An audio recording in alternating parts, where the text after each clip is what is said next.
And a welcome here to Wake Up Call with Dan Tortora, where sports truly meets that thing called life. We appreciate you being here, appreciate your patience here this morning, and happy to be here inside the Great Lakes Honda City studios. Great Lakes Honda City coming to you on 7140 Henry Clay Boulevard in Liverpool, New York. And you can go and visit them for sales and service Monday through Saturday. You can get a sneak peek of everything that they have to offer for new and used and buying and leasing by going to GreatLakesHondaCity.com. Make sure you let them know that DT sent you their way. Great Lakes Honda City, the only place that I have bought a vehicle in the last, I don't even know at this point, 11 years, if it's not 12 at this point. So make sure you head over to Great Lakes Honda City today. We're with you up and down the East Coast, the Midwest, the West Coast, and all around the globe on YouTube.com and Facebook.com/WakeUpCallDT, and of course on WakeUpCallDT.podbean.com. So however you're connected with the show, thank you for being with us on Wake Up Call.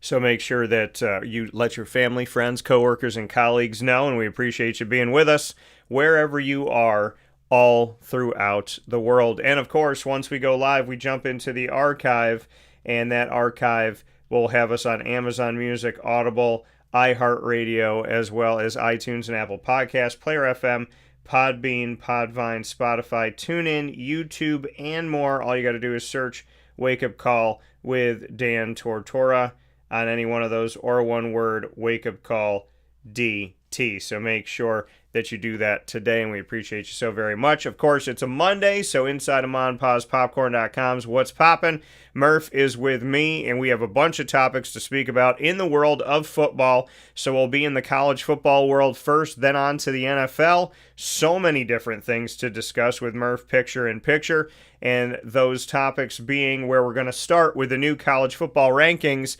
If you thought I thought last week was wrong, wait until you hear this week's thoughts, and cannot believe there is an Ofer team still in the top 25, above South Carolina, above South Florida, above some of these other teams out there. There's an Ofer hanging out because quality losses, man, they mean something to like 4 teams in the country. So we'll get into that. College football rankings, and that's not the only thing that's wrong. This college football ranking for week 3, coming out of it, going into week 4, man, you definitely, and I've told you this over and over again, folks, rankings are set up to help some and hurt others because there's a plan before the season even begins, and that plan has been set in motion to the point where the disrespect of some of these poor schools is just continuing on, and we'll discuss it here on Wake Up Call. Then we'll get into the coach firings. That's right. 3 weeks into the season, 2 coaches have been fired in the FBS, 1 on the West Coast, 1 on the East Coast, and 1 that I just interviewed a few weeks ago. We'll get into the Arch Manning conversation and how we're living in a world where I'm not surprised at all. So much hype going in that nothing seems to be good enough. We'll get into Brian Kelly's comments and why I'm not surprised. Kind of feels like Brian Kelly's the head coach of Syracuse, and I'll tell you why in a moment as we get into that later on in the show. And, of course, we'll get into Joe Burrow and how the Jacksonville Jaguars defense can't stop a backup quarterback, and Micah Parsons was potentially almost a Jet. All of that's coming up on Wake Up Call with Dan Tortora, but not before I say welcome to this guy. Murph, how we doing? I'm doing good, my friend. It was not your storybook weekend of watching football. Also not your storybook week in general. Just figured while I'm here, I've been doing it all week, but want to say it on the air to send my love and prayers to Erica Kirk, who is the widow of Charlie Kirk. We all know by now what happened there, and it's horrible. It should never happen, but it's given me some time to self-reflect on some things, and just want her to know that the country is all behind her, and this should never happen. And the guy that did it, we want him prosecuted to the fullest extent of the law, And, the governor of Utah and the president did remind him that the death penalty is something that is still a thing in the state of Utah. And, you know, I that's something I'd love to see if he is in fact the guy and he is in fact convicted of it. But yeah, just want to send my thoughts and prayers to her and their kids. She went live and delivered a statement to the nation the other night, and what she talked about when she got home with her 3-year-old daughter and asking where's daddy was, that kills you. So, praying for her every day. And Charlie would not want there to be any more violence in this country. He would want us to keep talking, because in his own words, when you stop talking there, that is when violence starts. So I pray that happens and continues to happen. We get away from all the violence. We get away from all the hate, and just, come together as a nation. Yeah, no, I appreciate the words, and, I figured you would say something this morning, and so, I appreciate you sharing your thoughts and sharing your prayers and your hopes. I did have the opportunity to speak on this. I had the opportunity to post something. Most people took to the post with positivity. I actually lost some friends last week, Murph, because I stuck up for someone getting shot in the neck. So that's where this country's at. And they weren't your real friends then. I know. And I know. And the funny By thing... the way, anybody who is cheering about that lost their job or is complaining that they're getting all this hate online, you deserve it. You deserve every bit of what's happening to you. You are celebrating the fact that an innocent man with a wife and 2 young children was assassinated in front of thousands of people while talking on a college campus. Yeah. That's not right. If you applaud that, please unfriend me, block me, whatever. I don't care, because you are not the type of person that I need in my life. They're probably not the type of person you need in your life. If somebody's going to do that, shame on you. And you deserve everything that's coming to you if that's how you're going to react. Well, I pray for every soul, and I pray for everybody to consult their conscience and really think about saying you're a Christian and acting like one, and because there's a difference. And I think the friend that I definitely lost, apparently, according to them, I didn't respond to their message because I thought it was asinine, but the person that walked out of my life is a person who writes me prayers every day and talks to me about God every day, and told me, if this is how you feel about this man, then we're no longer friends. Lose my number. Don't ever speak to me again. And the post that I put up was about God, sticking up for God, and how the irony of it is, within the post that I wrote, I said that I would never be happy for anybody like dying or being hurt, even if you don't agree with me. So I'm going to read the post that I wrote, if you guys haven't seen it. And I did have somebody lose their mind and write all these messages that Facebook should have blocked. It was hate speech. It was negative. There was sexual content that this person wrote. It had nothing to do with Charlie Kirk, by the way. It had everything to do with Donald Trump. And this person sent all kinds of stuff, accused me of something, could have gotten sued for the things that they've said.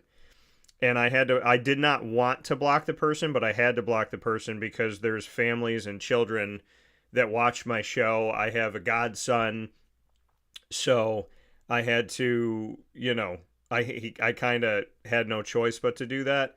But people have been brainwashed in this country, and it's really sad to see that in real time. This is what I wrote. I don't understand this world. Someone was killed today who had people scream at him, tell him he wasn't welcome, and tried to silence him. And who in this world wants to be screamed at, feel unwelcome, or be silenced. Hypocrisy will not win. Violence will not win. Suppression will not win. Charlie Kirk spoke about God. We read about martyrs in the Bible, people who believe in God and stand up for their faith and are killed while doing it. How do we have this happen over 2,000 years later?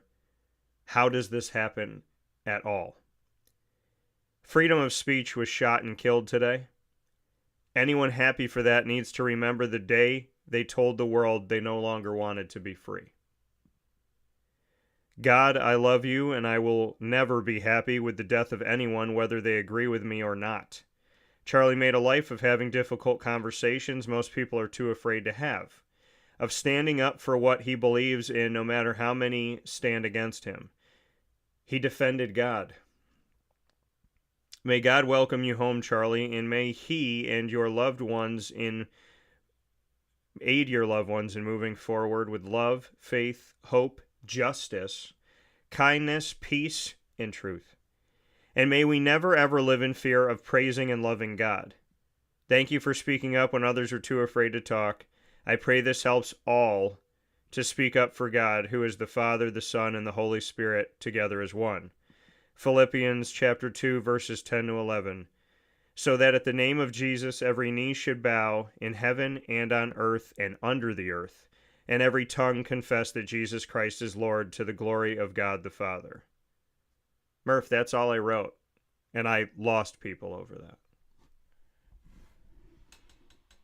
Seriously, if anybody's going to get offended by that, which was very well written and, you know, exactly what people need to hear these days, especially with what happened on Wednesday and what's been happening with, you know, the murder of the United Healthcare CEO, the two Congress people from Minnesota, you know, like, this stuff needs to stop. The school shootings, the poor Ukrainian girl that got her neck slit on the train in Charlotte. Why does this happen? And why do some people seem to approve of it? If you approve of that, you are just a bad person that I want nothing to do with. You deserve everything that was coming to you. You lose your job, you lose friends. You deserve that. That is not human decency. It's not. It's called being a horrible person. Whether you agreed with the person or not, whether it was the United Healthcare CEO, or whether it was the two Congress people from Minnesota, or Charlie Kirk, or last year when they attempted the assassination on the president. It doesn't matter whether you agree with them or not. That stuff should never happen. And the other thing I want to point out, and you know, it's taken me some time to, you know, realize this and stop myself from saying the other thing. It's not that they killed Charlie Kirk. One person, one crazy, psychotic person killed Charlie Kirk. One person killed the United Healthcare CEO. One person killed the two Congress people from Minnesota. One person tried to break into the home and cause violence to Nancy Pelosi and her husband. One person shot President Trump. Do they all have something in common, that they typically are, you know, on the left side? Yeah, but it's not all of them. It's like saying that all Muslims are terrorists, because it's not true. Some are, but probably 99% of them are not. Islam is a very peaceful religion. Yeah. It is. So my thing is, and like I said, I had to talk myself down from continuing to say it, that it's not them that are doing it. It was one person. Yeah. It only takes one, though. Yeah. And all the talk about people being fascists and racist and Nazis and whatever. We need to stop that, but we also need to remember and stop our president from saying those things. Right. That's the reason why people don't like him, is because he'll call people names and everything. That is also part of the problem. If we want the media and who all the other Democrats to stop saying that people are fascists and that they are, the worst thing since Hitler, you need to stop calling people names too. Yeah. It's a two-way street. If he stops, and I don't disagree with it, but I think he needs to stop calling them the radical left. I think he just needs to say the Democrats. That's not a hateful term. It's just what they are. Yeah. So if he would stop saying all that, and Vance needs to do it too, then maybe we get the other side to stop calling him a fascist or calling him a Nazi or calling him Hitler. Yeah. That's what it's going to take. And until that happens, I don't know if the violence is going to stop. And it's horrible to think about. No. It is. Charlie would not want that. We don't want that. Charlie would sit here and tell us that what he stood for, which was honest, peaceful political discussion, needs to continue. Yeah. That is why you're going to see all of these people that will pick up where Charlie left off. I was doing some, Wednesday when I found out, I was absolutely sick to my stomach. I kind of had to reflect on things, knowing that, I never met him, but Charlie Kirk did affect my life in a positive way. So seeing that happen, and, I wish I didn't actually see the video footage. If you have, please don't. I wish I never saw it, but that hurt. It did. No person deserves that. Not even the worst of the worst. For no reason to be shot and killed in front of thousands of people on a college campus, a place of academia and learning, where he's having a peaceful conversation, ironically, about gun violence, and pop, he's gone in front of all these people. Martin Luther King wasn't even shot like that. He was shot on the balcony of his hotel in front of a couple of people. Half a dozen people. It's still horrible, but it was not a public execution like this was. It wasn't. You have to go back to JFK to remember seeing something like this. And that was horrible. JFK's head literally split open in front of us, in front of Jackie, his wife, sitting right next to him. Thank God it's been debunked that Erica and the kids were not there. Because if they had to witness that in person, I don't even want to know how scarred they'd be. Because that would live with them for the rest of their lives. I mean, it's still going to, because, the video's out there. And it's horrible that it's still out there. I hope they can get everybody that has the video and take it all down and get it deleted. Because realistically, the Kennedy video is still out there, and that needs to come down. No, we don't need to see that. They won't do that. If they allowed the things to be written to me last Friday, these social media outlets that don't like hate speech and seek to protect us, we all know that they're full of it. Yeah. And it's a thing that's been going on for way too long. God forbid they start picking people off. That's the last thing we need. And there's people talking about how this is going to result in a civil war. It's not. We don't want that. Charlie wouldn't want that. It's That's the last thing we need. Now, granted, do I think it would be quick? Yes.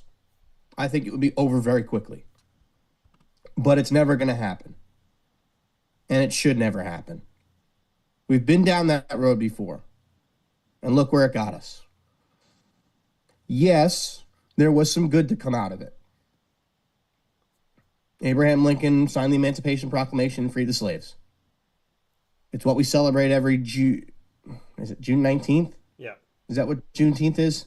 Well, yeah. I also do think that they need to change the name of that holiday. Yeah, Juneteenth is it's when Texas finally freed the last slave. So officially all slaves were freed by that time. So that's why June 19th is the date. I also do think that we need to change the name of that holiday because not everybody, there are people that have no idea what Juneteenth means. And believe me, it is an incredibly important thing that we mark.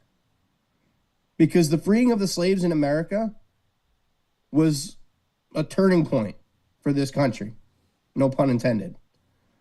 But I think we need to change the name of the holiday to Emancipation Day. Because people will actually understand what that means. It might resonate with more people. I understand that there are, it's been called Juneteenth for years, and that's kind of what the Black community has called it. But I just don't think it gives the holiday the significance of the day as much as it would if it were called Emancipation Day. Yeah. And it's quite simply for a lot of people that may not know what it is. Yeah. To make them understand it. No, I think... Because believe me, there's holidays that if there's not a name associated with it, how do you know what it is? No, I think seriously, I think Emancipation Day should be the name. It was the first name I thought of before you even said anything. But I do want to, off of what you said, Murph, I do want to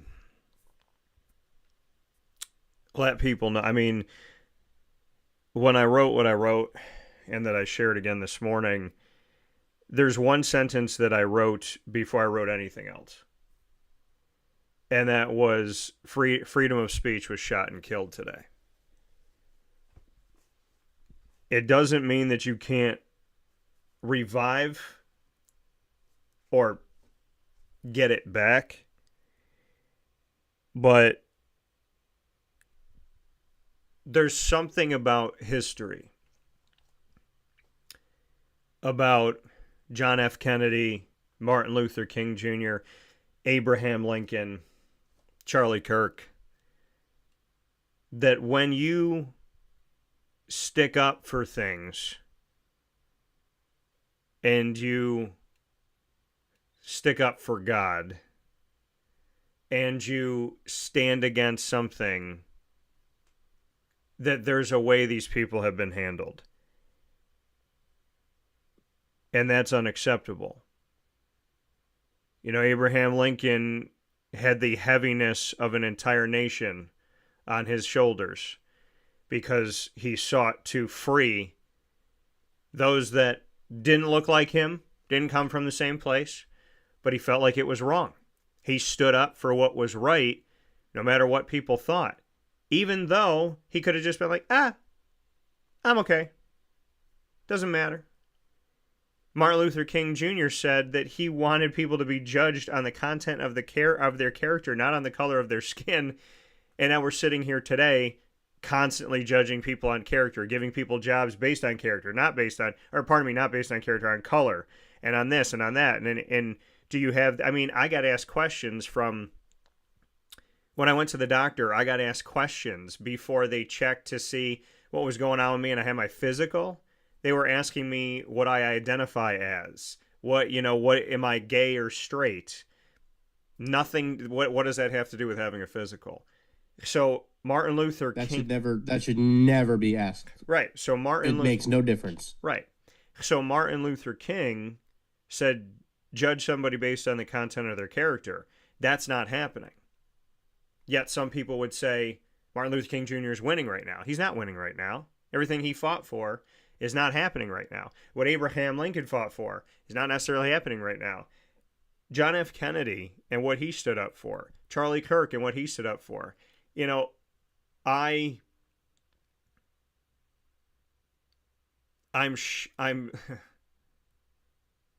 the more I live and I think about my childhood, I was born in the greatest nation in the world.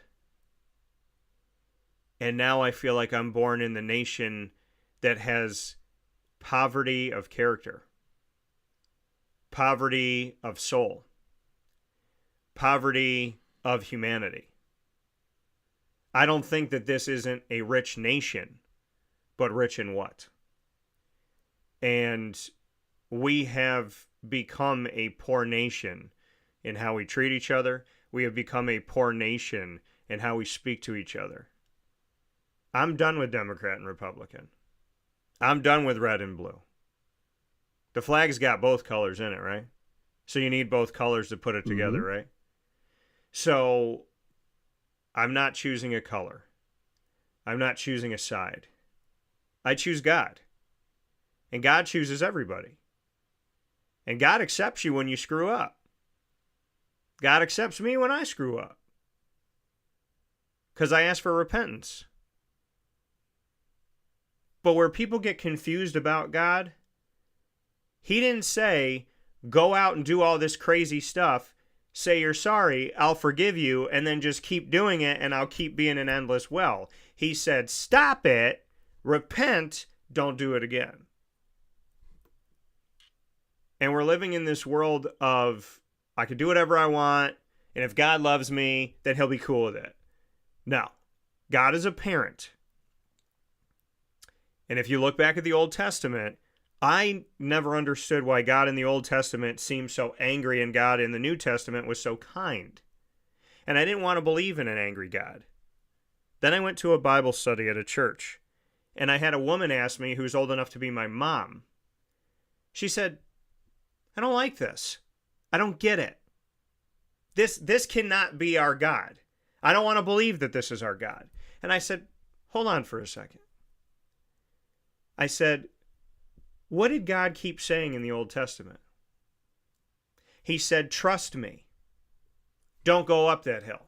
They went up the hill. Trust me. Stay here. They didn't stay there. Trust me. Don't do this. Don't build this. Don't go there. Don't say this. Don't do X, Y, and Z. And what did they do every single time? They did it. They didn't listen to him. They didn't trust him. They didn't have faith in him. We kept reading passages in the Bible that kept coming back to God saying, trust me, trust me, trust me, trust me. And they didn't. So like any parent, don't put your hand in the cookie jar. Don't put your hand in the cookie jar. Don't put your hand in the cookie jar. I don't want to slap your hand. I don't want to slap your hand. Okay, you know what? I have to. I have to slap your hand. You're not listening. Trust me. If you go back and you read the Bible in the Old Testament, God is not angry. God is not mean. God is tired of telling you to trust him. Do you know how many times God let humanity get away with things before he reacted? There's not an angry, evil, terrible God. There is a God that keeps saying, trust me, believe in me, follow me. And I'm sitting with my priest last night, and I'm saying to myself, why am I surprised the world is this way? Over 2,000 years ago, almost 2,000 years ago, because 33 AD, Jesus Christ, perfection, wasn't, he was known all throughout the world. He came home to Jerusalem, he was a nobody. He came home to Jerusalem, you ain't nothing. He was switched for a murderer, stoned, beaten, whipped, crown of thorns, spit on, yelled at, sworn at, called names, goes to the cross, nailed to the cross after carrying that thing up a mountain, only to bake in the sun and then be stabbed in the side by humanity that he died for. The people that followed him up the mountain, spitting on him the whole way, he died for those people. Almost 2,000 years ago. So why am I surprised that 2,000 years later, humanity likes to kill the innocent? Kill the ones that speak out. Kill the ones that support God. I'm not saying Charlie Kirk is Jesus. I'm not saying Martin Luther King Jr. is Jesus. I'm saying they seem to be following God, and they seem to be not liked for that. It's a weird feeling to find out that Charlie Kirk was assassinated, because that's what happened, and a few hours later to go do a show on a patio by a main street. And while I'm setting up the show, which I've done 100 million times, in the back of my head, I'm thinking to myself, like, this is what you do. He had a show, I have a show. This is what you do. You go out, you set up, you're out in the open. There's houses all around you. There's people that walk up behind you, people that walk from the side of you, people that walk from the front of you. There's cars that go by. There's a million things going on. And I'm not afraid. And I sit down and I talk.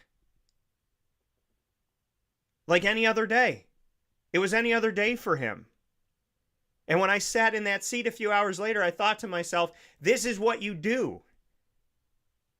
This is what we do. Those of us that are willing to go and chase our dreams and try to help people, this is what you do. In front of 5 people, 5 million people. This is what we do. And we do it because we care. And we never think about, you know what I think about when I'm setting up? I'm not thinking, is there a car going to drive by and shoot at me? No. I'm thinking in my head, did I remember this? Do I have the new wire? I got to set this up. Is there power out here? You're not thinking about anything else.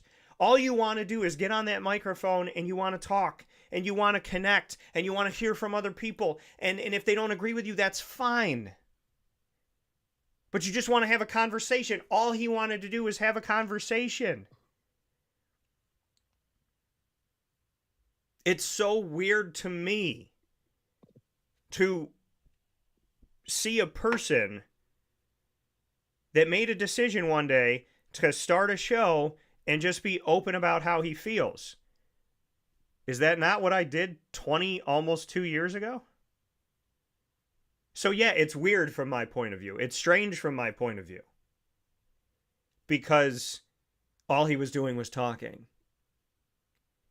And people will distort his words because that's what people do, because that's how people live in this world. And they'll look at this clip and they'll look at that clip and they'll try to decipher. But never in a million years did I think I would live in a world where somebody would die of natural cause. And someone would go, yeah, F that guy. That girl's stupid. I hate her. I hope she goes to hell. I never thought that was this world. Of natural causes, Murph. And now we see people die of an assassination, of a very rare, thank God, very rare happening in our world. Very, very rare. Right? The last time we saw a public execution, John F. Kennedy. Because, like you said, Martin Luther King's had happened. It was happened more quietly once he was away from his speech. This was a public execution. Actually, was RFK giving a speech when he was killed? He may have been. I don't remember. But when you look at this... I'm sorry to cut you off there. But when you look at this, very rare do we see anything of this magnitude. Very rare. Thank God. And yet here we are. We're trying to murder freedom of speech. And people that watch and listen to this show, you know me. I don't care if you're Democrat or Republican. I don't care if you're liberal or conservative. I don't care what religion. I don't care what background. I don't care how much money you have. I don't care how old you are. It doesn't matter to me. You're a human being. You're allowed to have a conversation until you get disrespectful. until you get personal. But I won't attack you back. I'll just let you be. I had a guy lose his mind, and he's not worthy of me stating everything that he did. And I didn't want to block him. But because there's children and families that watch and listen and connect with me, I had to. I had to. Because he came at me in such a way that I genuinely feel like someone should go to his house and have him psychologically analyzed. Because it was like insanity within like a 7-minute window. It was like, oh my God, it was like he was ready with pictures and messages, and it had nothing to do with Charlie Kirk. It had to do with Trump. He's an angry Trump person, and he just unloaded like he had everything ready to go. Like he does this to people all the time. And if you live in a world where you love somebody and you appreciate someone, you respect someone, you like someone, you talk to someone, and the moment they disagree with one thing in your life, you just go insane, I really hope that you see a doctor. I hope that you go to a church or a synagogue or a temple. I hope you pray, or a mosque, whatever you got to do. There's something scary about a human being that can go from 0 to I hate everybody in a second. And whoever this person is that did what they did with Charlie and with anybody, this is not normal behavior. Now, I don't wish bad on anyone. I don't pray bad on anybody. I don't want bad for anybody at all. Am I happy that this country has decided to make a decision of all of these, these people that said what they said? Like, you said this in a sports information department about Charlie Kirk and being okay with his death or not caring, you're fired. You said this on the news, you're fired. You said this as a teacher, you're fired. Like, the fact that that's actually happening, that there's a consequence to being an evil human being, I'm not mad about it. I don't pray bad on anybody. I don't want them to deserve anything. I don't want them to, I don't wish bad on people. People make mistakes. People say emotional things. I'm happy that there's consequences still in this country for being a vile human being. And being vile is a choice.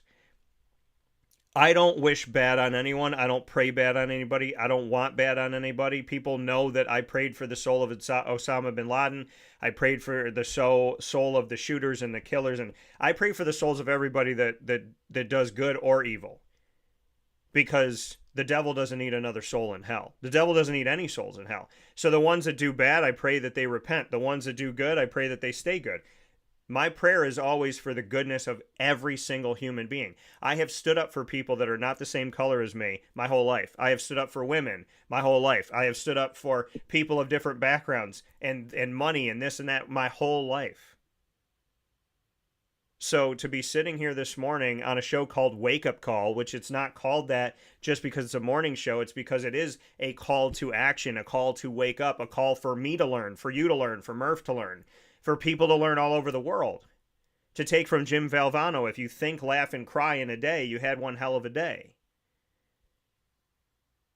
I'm not here to play it safe and play it easy. I'm here to have tough conversations. To wake up in the morning, though, and to lose friendships, especially people that glorify God, air quotes. I have no words for these people. I didn't respond to that message. And to be honest with you folks, I didn't respond. If your message was negative, 99.9% of them I did not respond to.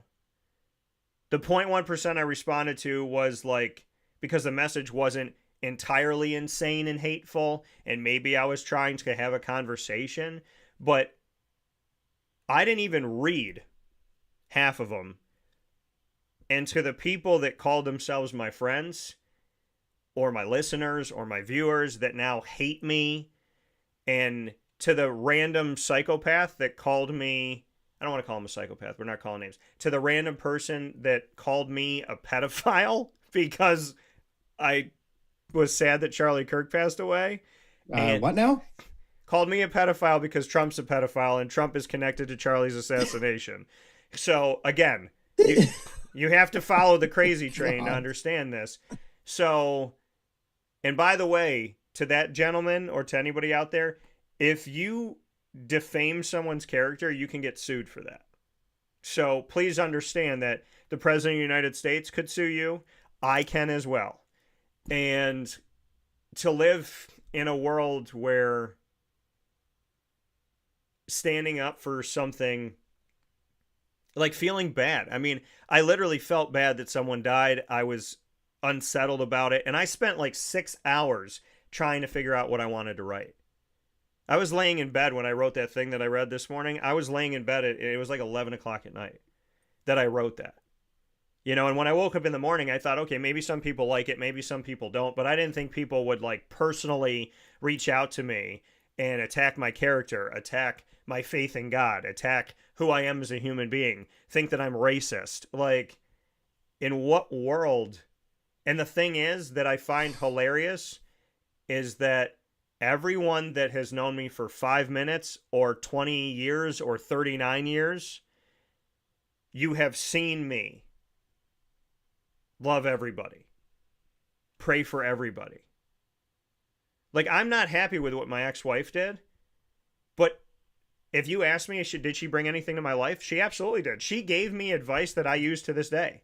My ex-wife and I were not right for each other, but there are things that she said to me that I thank God that she was in my life to say to me because they still empower me to today. So wherever she is, I hope she's happy, and I hope that she knows that there are things about her that she shared with me that I'm grateful for, even though we were not good together.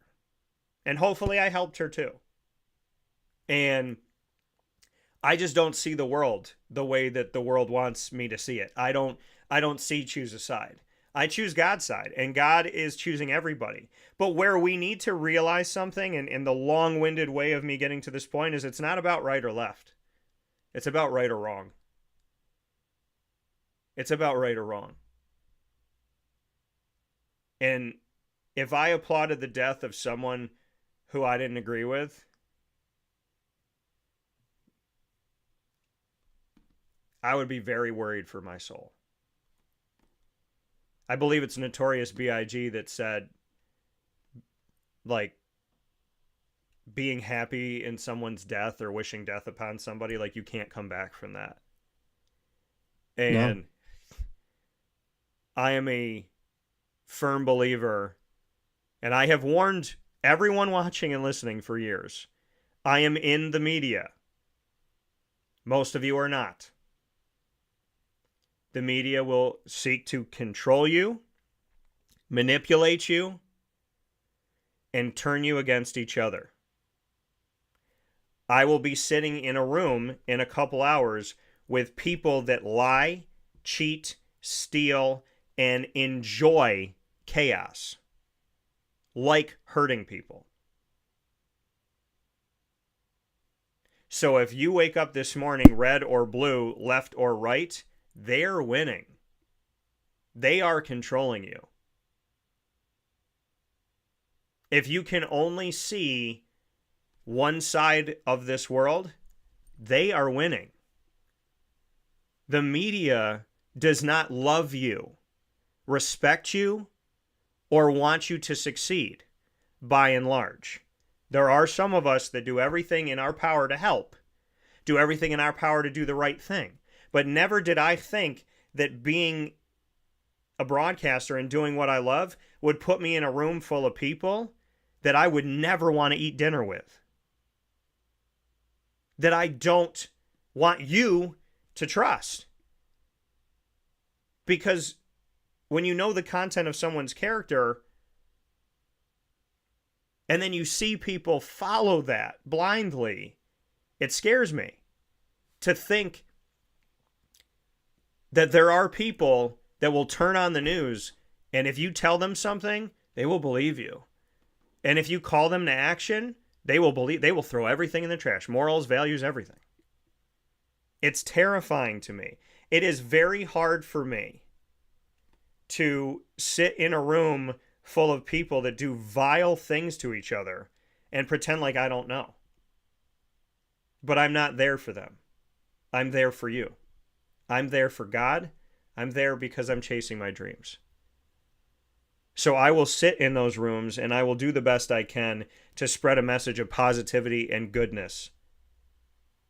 And I will sit in this room and I will do my best to spread positivity and goodness. And I will go out in the community and do my best to spread positivity and goodness. It is not right or left. It is right or wrong.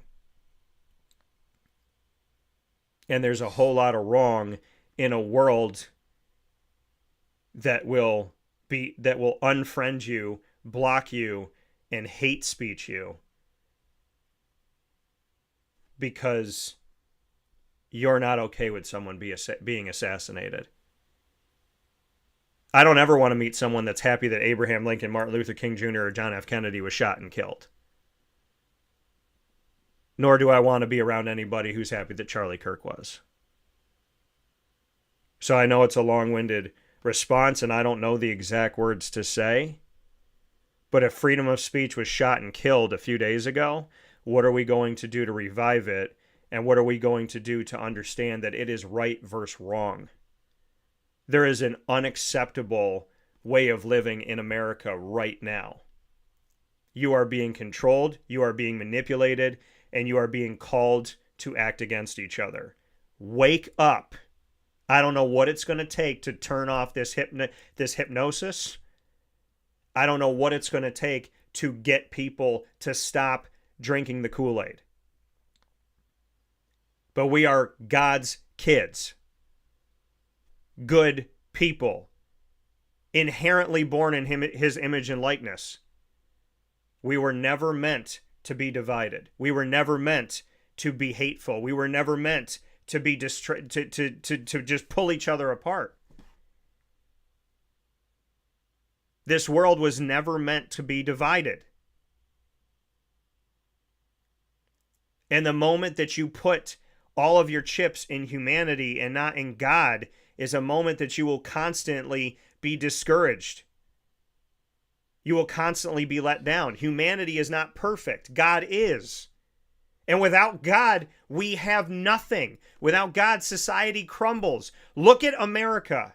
Every single thing that has tried to remove God, look at what we've done. I've told you this forever. Look at the parallels. The more we take God out of this country, the more school shootings there are. The more we take God out of this country, the more violence there is. The more we take God out of this country, racism seems to have a revival. The more we take God out of this country and this world, we have only saw death, hate, and peril. An absence of God is an absence of life, and we are seeing it in real time. We cannot survive going in this direction. So please, stop. It's okay to disagree. But if you want to shoot somebody in the neck, the face, the throat, the chest, the wherever, to make your point, the only point you're making is that you will have a seat with the devil. And y'all may not believe in him, but I promise you he's real. And you may not believe in God, but I promise you he's real. I promise you they are real. And in the words of my priest, there is a cosmic battle going on right now. It is so much bigger than you and me. And the only one applauding the people that cheer for the death of someone is the man who fell from heaven himself. Do better.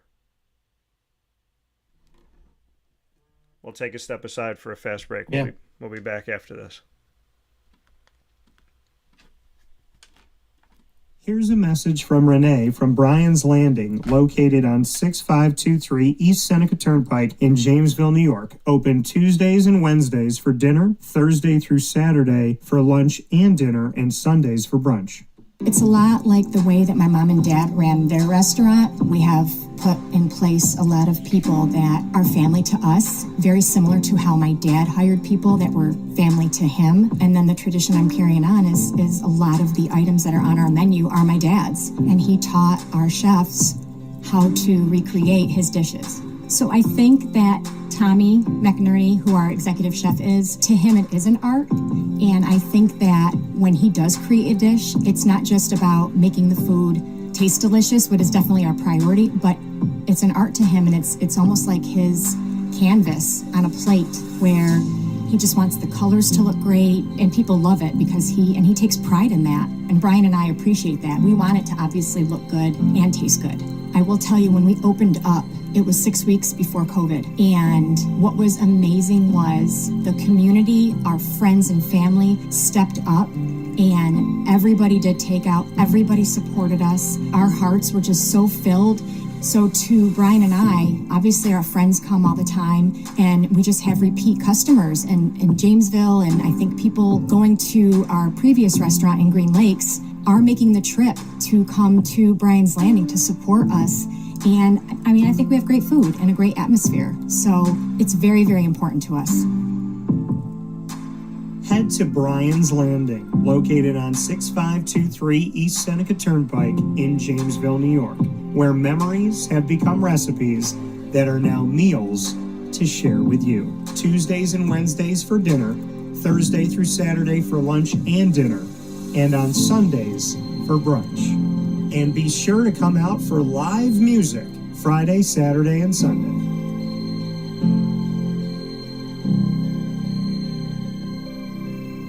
Life gets busy, and sometimes that means us running around. So K9 Camp Dog Daycare offers you an opportunity to give your dog a place to stay while you take care of what you need to throughout the day. K9 Camp Dog Daycare is located on 228 Old Bridge Street in East Syracuse, New York. You can see it from the highway, and it's just off of Erie Boulevard across from BJ's Wholesale Club.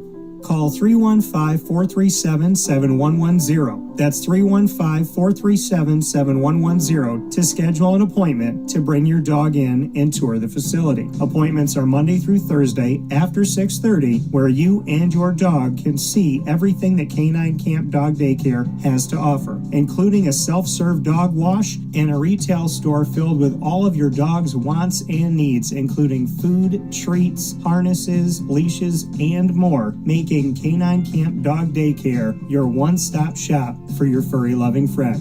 Right, Lily?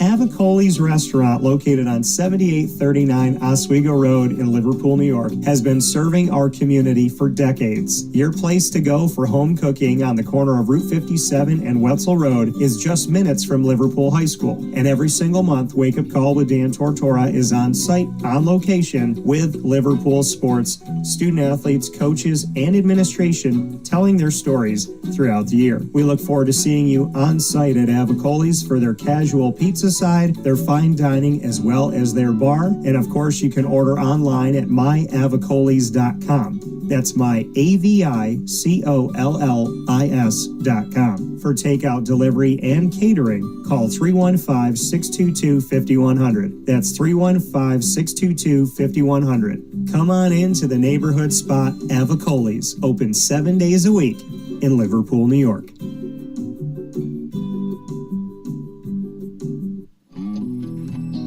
K9 Campground Dog Boarding is your home away from home for your furry loving friends. Open 7 days a week with drop-off and pickup times in the morning and later on in the day and early evening. K9 Campground Dog Boarding is the spot to trust with your dog for short and long-term stays. Call 315-299-4013 for more information. That's 315-299-4013, and go to k9campground.com as well. That's K, the the number 9, KAMPground.com, where you will find all of the information on their different cabins, which include the classic cabin, executive cabin, grand cabin, and luxury cabin. Canine Campground Dog Boarding, where your dog will have indoor and outdoor areas as well as their own private cabin for any size, any breed, as well as dogs with different needs. Dog parents and dogs alike choose Canine Campground Dog Boarding. Isn't that right, Lily?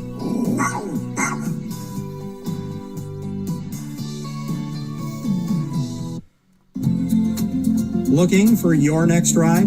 Look no further than Great Lakes Honda City, located on 7140 Henry Clay Boulevard in Liverpool, New York. Serving our community for decades, their new and pre-owned vast array of vehicles are available to you Monday through Saturday on site. To search from home, shop at GreatLakesHondaCity.com. Call 315-365-5576 to set up an appointment. That's 315-365-5576 for Great Lakes Honda City, 7140 Henry Clay Boulevard in Liverpool, New York. Great cars, great people, Great Lakes.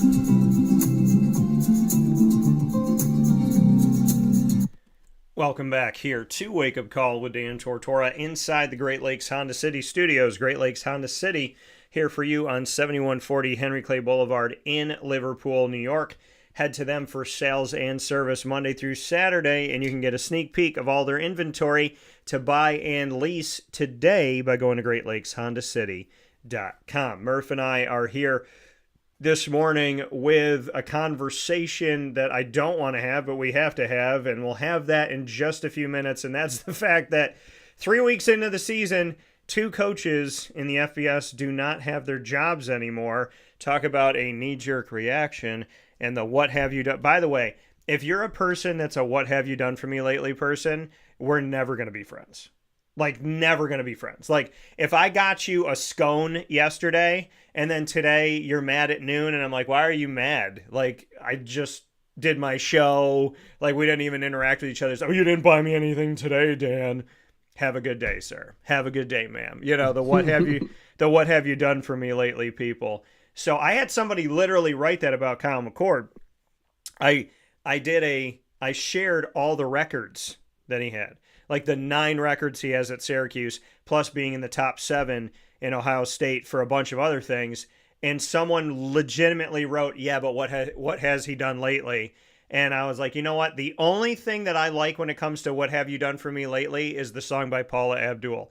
Outside of that, have a great day. And the only reason why I like that song is because Paula Abdul is a national treasure. So with that being said, let's jump into the college football rankings and the rant that will ensue from my mouth very soon. So this is what we have right now. I had my turn last week. Now it's your turn. Oh, I'm going to lose it today. So in the AP, I can't wait. I was like, I want people to talk to me about it in public. I want to be walking through Five Below and someone goes, did you see where Miami is? And I'd be like, yeah, I know, huh? So, but this is the AP. Okay. I'm going to read it off before I tell you everything that's wrong with this. Number 1, Ohio State. Undefeated, 3-0. Number 2, Penn State, 3-0. Played a whole lot of nobody to get there. Basically played 3 elementary schools en route. LSU, 3-0. Miami is 4 at 3-0. Then Georgia, then Oregon, who are all 3-0. Florida State is 2-0. Texas, 2-1, is 8th. Illinois is 3-0. Texas A&M is 3-0, and they're 10th. Then we have Oklahoma at 3-0, who beat Michigan. We have Iowa State, who's 4-0, because they played early. They beat Kansas State in week 0. Then we have 13th ranked Ole Miss, who's 3-0. Then Alabama, who's 2-1. Then Tennessee, who's 2-1. Then we have Utah at 3-0. Texas Tech at 3-0. Georgia Tech is in the rankings at 18 at 3-0. Then Indiana, then Vanderbilt, who's also 3-0, Michigan, who's 2-1, Auburn, 3-0, Missouri, 3-0, Notre Dame is 24th in the country at 0-2. Everything about me wants to vomit. And then Southern California, not South Carolina, That's a giggle fest. We'll talk about that in a moment. That's the other USC. Yeah. So the USC that shouldn't be in the rank, and well, should be some. We'll talk about it. USC is 25 at 3-0. BYU is 26. South Florida is 27. South Carolina is 28. Dropped from the rankings, South Carolina from 11 to gone. Behind Notre Dame. Also dropped from the rankings, Clemson, who is 12th, and South Florida, who is 18th. Now, please enjoy what's about to happen in your life. Sit back in your car, pull over, relax, sit on your couch, smile while you work out at the gym, because here I go. Ohio State's number 1. I'm okay with that. That's fine. They've won. They beat Texas. They beat the number 1 team coming into the season. They should be where they're at. Okay? And Texas is 2-1, so they haven't been a bad team. Penn State beat Villanova by, I believe, 52-6. An FCS team. LSU beat Florida. And the win over Villanova is considered better than LSU's win over Florida. In what planet, solar system, galaxy, universe is a win over Villanova that some people didn't even know had a football team? And it's no offense to Villanova at all, whatsoever, and I mean that. But LSU beat Florida, and they're 3-0. And Penn State's considered better than them. These are the moments where the people that say, Dan, there is no Big Ten advantage. You're in a fantasy world. Well, this is where the fantasy world becomes reality, and this is where you're proven wrong. Penn State is only number 2 because they're in the Big Ten and because of their name. There's no other reason. They beat Nevada, unranked. They beat FIU, unranked. They beat an FCS school, which some people didn't even believe that count as win, but it does. It depends on how many you play. And they're above LSU. Now let's talk about Miami. Miami beat South Florida, and they go to the top. They beat the brakes off South Florida, and they go to top 4.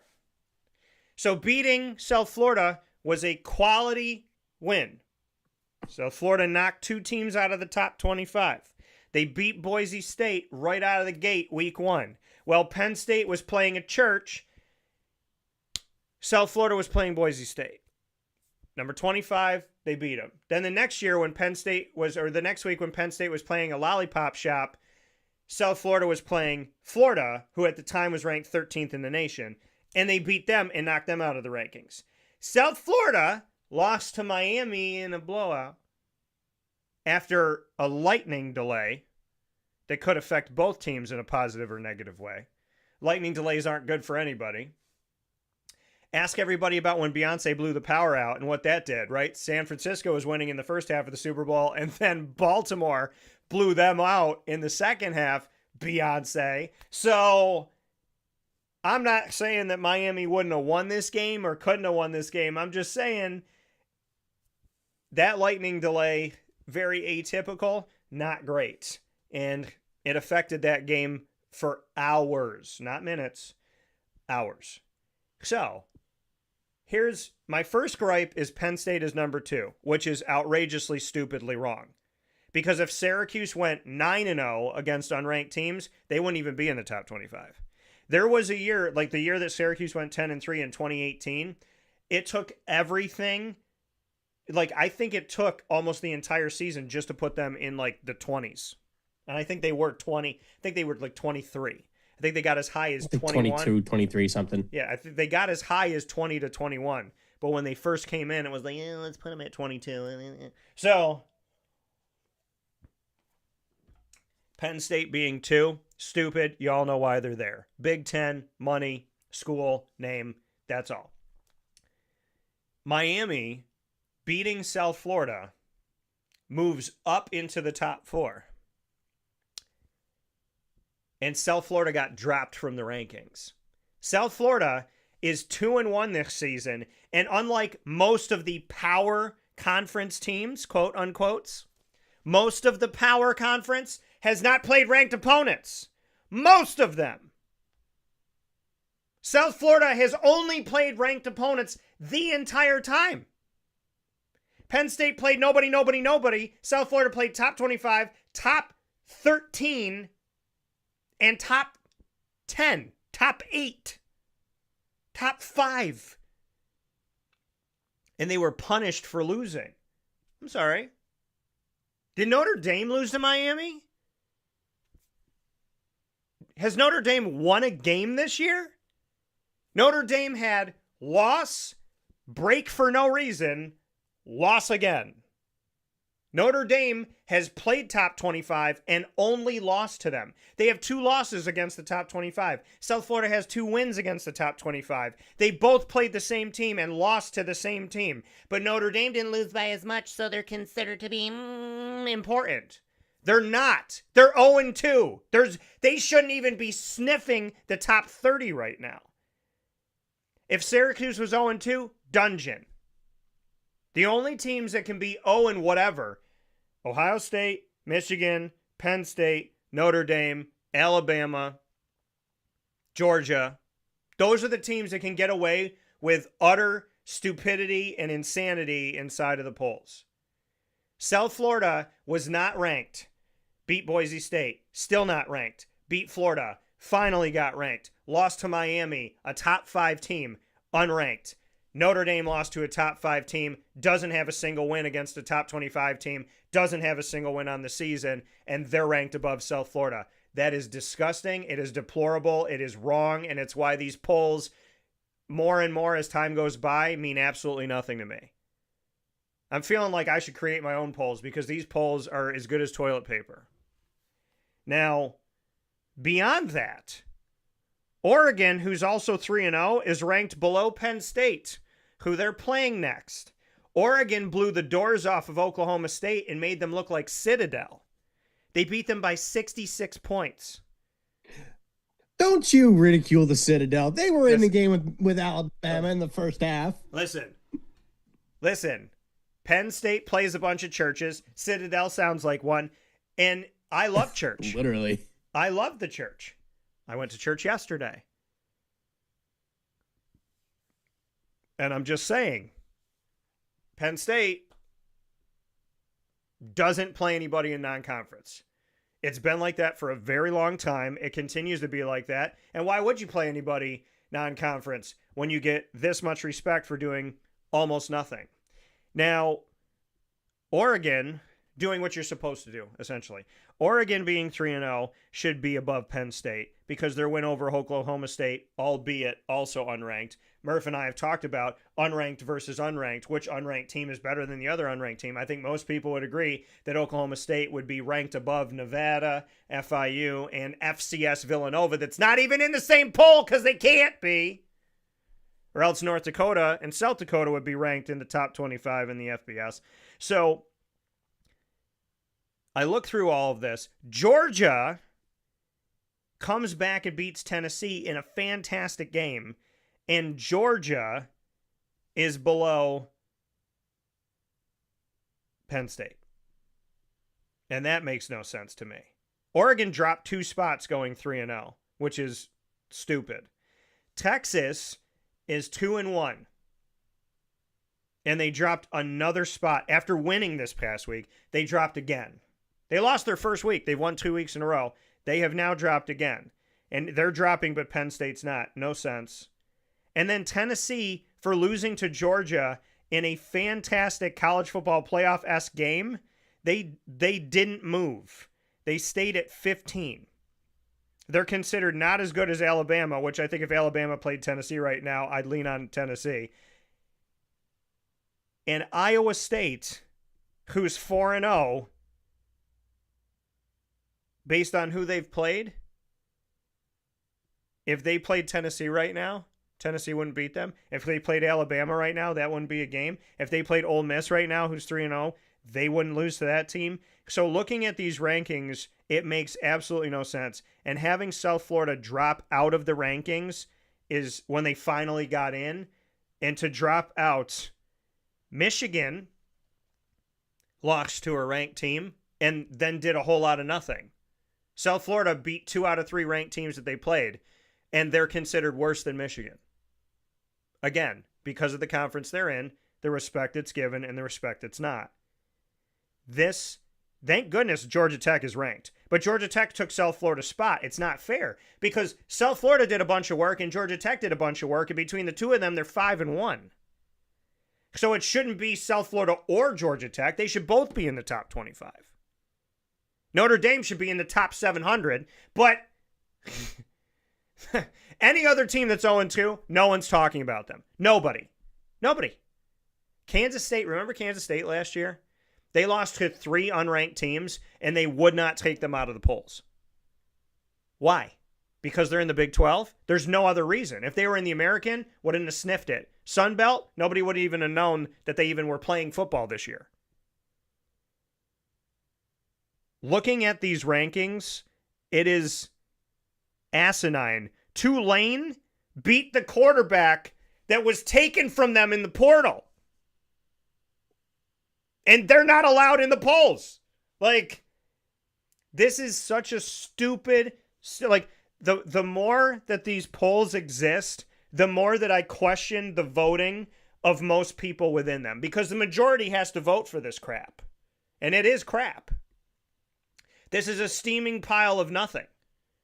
All these polls show you is, I'm going to vote for the same teams every year no matter what. That's what these polls show you.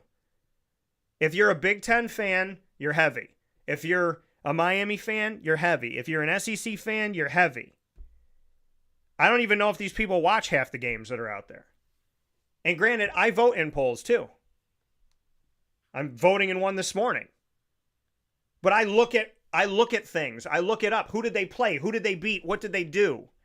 If you scored 5 touchdowns against Fordham, then I'm probably not naming you the quarterback of the week based on, okay, yeah, that's a great performance, but this quarterback, defeated Alabama. So I'm probably going to lean on their side and say they threw 2 touchdowns, but they beat Alabama in overtime. You beat Fordham and you had 5 touchdowns. I'm probably going with the guy that beat Alabama with 2 touchdowns in overtime. Because I'm looking at everything. There's no point in having polls if this is how, there's a complete irrationale, illogical behavior in this poll. Anyone that thinks Penn State is the second best team in the country, let's talk. Anyone that thinks that Tennessee is the 15th best team in the country and not better than a bunch of teams ranked above them, let's have a conversation. Anybody that thinks that Tulane, South Florida, and Georgia Tech shouldn't all be ranked when only one of them is, let's talk. Anybody that thinks that South Carolina should be dropped from the rankings, let's talk. Anybody that thinks that Notre Dame is a really good Ophir team, let's talk. This is a laughable, hysterical... is it April Fool's, Murph? Is it not September? Whatever it is today? Today's September, 15th? Is this April Fool's Day? Is this a new April Fool's Day? Is it the greatest April Fool's ever pulled off because we're not doing it on April Fool's? We're not doing it on April 1st. We're doing it on September 15th. This poll states everything that I have argued about for years. There's no point in having a poll when people make decisions based on not the games. Because you're not going to no one's going to sit here and tell me that Penn State, Notre Dame, all these things that I've talked about this morning, that this has validity in the actual game. Syracuse is 2-1. Syracuse beat Colgate, who's an FCS team, like Villanova. Syracuse blew the doors off of Colgate. 3 quarterbacks scored, Murph. There were so many firsts in the game, I was trying to keep track of all of them. First catch, first touchdown, first interception, first sack. They won 66-24. Syracuse didn't even sniff this. They're not 20, they're not 26, 27, 28, 29, 30, 31. They're nowhere near any of this. And they hung with Tennessee. You know how well Tennessee played Georgia? They hung with Tennessee in the last 3 quarters of the game in the first game of the season. Syracuse went down 17-0 to Tennessee and spent the last 3 quarters 28-26. If I saw anything in that Georgia-Tennessee game, it's that Syracuse is a better team than they get credit for if they could hang with that Tennessee team that needed everything from Georgia for Georgia to just get that victory. And by the way, Georgia almost lost. If the kicker makes that field goal, game is over. So if Georgia needs to put everything in the arsenal and fire everything toward Tennessee just to hope to win the game, and you got to hope that the kicker misses, then I'm looking at Syracuse going, damn, y'all played a pretty good game against Tennessee. So Syracuse is unranked. South Florida's unranked. South Carolina's unranked. And I got to sit here this morning and say that this poll was made by people that actually looked at the games themselves, the specific games this week. This is a joke to me, Murph. Polls are now, this is toilet paper. This is nutty business. Who voted in the polls? The people that live in Arkham Asylum? Like, is this straitjacket polling? Those are my thoughts. This is why I love when we have this conversation, because we can have disagreement and not lose any sort of friendship, as Charlie Kirk would want us to. Right. So, obviously, there's certain things I disagree with, and there's some things with you that I do agree with. I definitely do agree that Penn State is not the number 2 team in the country. I'd maybe put them at 5, just above Oregon, maybe. And that's a big maybe. Yeah. Because in my eyes, LSU's 2, Miami's 3, Georgia's 4. You want to put Penn State at 5, then that's fine. I do agree with South Florida being dropped from the rankings. I mean, Miami beat the brakes off those guys. That game. You're just a bitter Gator hater, right? Not have looked. Just a bitter Gator hater. I'm telling you right now, that game proved to me that South Florida had no business beating Florida. No, they did, because I think Miami's going to beat Florida too. I agree with you. What are you going to say if they blow up? What are you going to say if Florida's blown out by Miami? Then even more so, it states the case that it's fine. Miami, then South Florida, then Florida this year. But this is what I'm going to tell you. Florida lost 20-10 to LSU.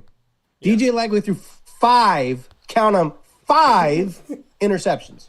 Yeah. I turned the game off in the middle of the 4th quarter. I couldn't watch it anymore. Yeah. When he threw his 4th pick. But regardless, we don't need to talk about that today, because that team already sucks, and we all know how I feel about Billy Napier. He should have been the 3rd coach that gets fired this year. But LSU didn't really impress me that much. Their offense is not good. Florida's but I also don't know if is it their offense is not good, or is Florida's defense really good? They just can't move the ball on offense. Yeah. By the way, they had another touchdown called back in this game. So that's besides the point. But I don't see them getting blown out by Miami. I see them losing. I don't see them covering 7.5 points. I could see them losing by 2 scores. But 2 scores isn't a blowout. 4 scores is. A coach will tell you a loss is a loss. Whether you lose by 40 or you lose by... And let's be real about this. If Notre Dame had lost 52-6 to Miami, they'd still be where they are right now. No, they wouldn't. Yeah, they would. No, they would not. Oh, yes, they would. No, they would not. Oh, yes, they would. Notre Dame has lost. Now, I don't disagree with you. I don't believe Notre Dame should be ranked anymore. When's the last time you saw a winless team be ranked? When have you saw, in 3 weeks of football, when is the last time you have seen, when a quarter of the season's been played, have you seen a 0-win team be in the top 25. Besides COVID, Literally when in the middle of the season, they did it with Michigan, year. Ohio State, and Kansas Penn State. Kansas State. Stupid. It is. And listen, look. It's idiotic. I don't disagree with you. I do think Notre Dame should be unranked. However, they've lost their 2 games by a combined 4 points. I don't care. They still lost. Against Miami, who's now at number 5 in the country, number 4 in the country. Right. 4 or 5? 4. 4. And Texas A&M, who's now number 10. Yeah. I understand why they are still ranked. Do I agree with it? No. But I understand. They lost to Miami by 3 at the... Was it at the end of the game? No. Notre Dame came back and almost won that game, but they didn't. But my thought is they lose to Miami by 3. They lose to Texas A&M by 1 in what many people will tell you was an amazing game on Saturday night. So them still being ranked, while I disagree with it, I'm not surprised. The next game on their schedule that I would argue is a tough one is Boise State, when they play Boise State in a couple of weeks. But they still got to play USC, they still got to play Army and Navy. They'll beat Boise State and they'll go up Actually, 10 no, spots. Wait a minute. They're not even playing Army this year. Yeah. They'll beat Boise State to go up 10 spots. South Florida got nothing for beating Boise State. They probably weren't even in the top 50 before they beat Boise State. Yeah, they still weren't ranked, but they got votes. And the next week they beat Florida, now they're 18. Then they get the doors blown off by Miami, and they're back out. You know who Notre Dame beat this year, though? No. I'm not saying that Notre Dame should be ranked ahead of South Florida, because they shouldn't be. Right. That's my firm belief. Think about how hard South Florida has to fight. They played 3 ranked teams, and they had to beat all 3 to stay in the polls. When is Kansas State lost to 3 unranked teams last year, and stayed in the polls. Michigan, they had to lose 3 games to be knocked out of the polls. Like, you look at Penn State has beaten nobody, and they've stayed in the polls. Like, this is insane. Neither has Tulane. You said Tulane should be ranked. Tulane hasn't beaten anybody. I'm saying, look at what Tulane. I'm saying they should be ranked, but like they can be 25, they can be 24. Penn State is 2 for playing unranked teams. Tulane just beat the quarterback that left them. That was, how many teams can do that? If Texas lost Arch Manning right now and they had to play Arch Manning, are they beating him? Well, we'll see. I guess we'll see. But they would have last year. What I'm saying is, looking at all of this that we have seen, there is so much clarity that South Florida has to be a perfect team in order to just get a sniff, where Penn State can play a whole lot of nothing. Miami gets this blowout win over South Florida, and it's considered a quality win for them. But South Florida can't take a quality loss. Or the fact that you played 3 ranked teams and you beat 2 of them. How many teams in the country right now have started the season playing 3 ranked teams, 2 of those teams in the top 15, and beat 2 out of 3 of those teams? Nobody in the country has done it except for South Florida. And that's my frustration. Is LSU hasn't played 3 ranked teams. Florida hasn't played 3 ranked teams. Georgia hasn't played 3 ranked teams. Alabama hasn't played 3 ranked teams. Ohio State hasn't played 3 ranked teams. So South Florida is, and this is all non-conference. They are literally playing a schedule that nobody else would play. Michigan's never going to play a schedule against 3 ranked non-conference opponents and then go into the Big Ten. But South Florida said, okay, you know what? You don't respect our conference? Then we will give ourselves a friggin' fiery furnace of hell to go through before we go to the American. And how did they respond? They went 2-1. Anybody coming out of the American that is willing to play these games and win these games should absolutely be in the top 25, especially because you're going to protect a bunch of these other teams that play a whole lot of nothing. The Big Ten gets so much respect for their conference, and a lot of these teams will not play a ranked opponent for the rest of the season outside of Ohio State and Penn State. Or in Oregon, they're not going to play any ranked. So if you're a team, like, look at what happened with Oregon. They beat Northwestern on the road. and they got punished for it so that you could keep Penn State where they are and you could move Miami up. Like, how is Oregon not better than a bunch of these teams that are above them right now? And Oregon has had a different quarterback every year for the last 3 years. They went from Bo Nix 1 year, or his last year, to Dylan Gabriel for 1 year, and now they have Dante. I mean, look at what they're doing. I mean, there's so many. I'm not just defending South Florida. I'm defending Oregon. I'm defending Tennessee. I'm defending South Carolina.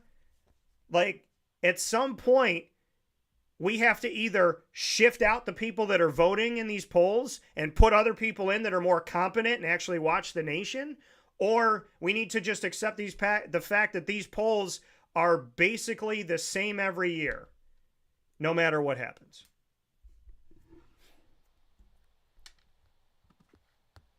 You and I should vote. So I don't I don't disagree with you that Notre Dame should still be ranked. I do think South Florida should be ranked. South Florida should be ranked ahead of them. But I also understand why South Florida got dropped from the rankings. There's a big difference, and if they lose to South Florida by 10, by 14, they're probably still 24-25. You're saying if South Florida loses to Miami? That's what you're saying? If South Florida loses to Miami by 2 scores, okay, they're probably still ranked. But because they lost that game by 37 points, that is the reason that they are now unranked. And it's simply because just watching the game. If it's a close game, they're still ranked. And if they were unranked, then I would be up in arms about it. But they got blown out. And don't get me wrong, Miami is a far superior team than South Florida right now, clearly. I think they're one of the best teams in the country. But you got to, if you're going to be a consistent team that's ranked, you've got to put up a fight in a game like that. They were completely uncompetitive in that game. So I get it. I get it why they're not ranked anymore. I do. If it was a closer game, they lose by 10, they lose by 14, they lose by 2 scores, they're probably still 24-25. You know, because if they're 27 now, you imagine they're probably in the mid-20s. So like 23, 24, 25, in that general range. And probably still have a number in front of their name. When I look at a team like Notre Dame, and I see lost to a team that's now in the top 10, lost to a team that's now in the top 5 by a combined 4 points. Yes, they lost those games. Yes, they need to be punished for losing those games.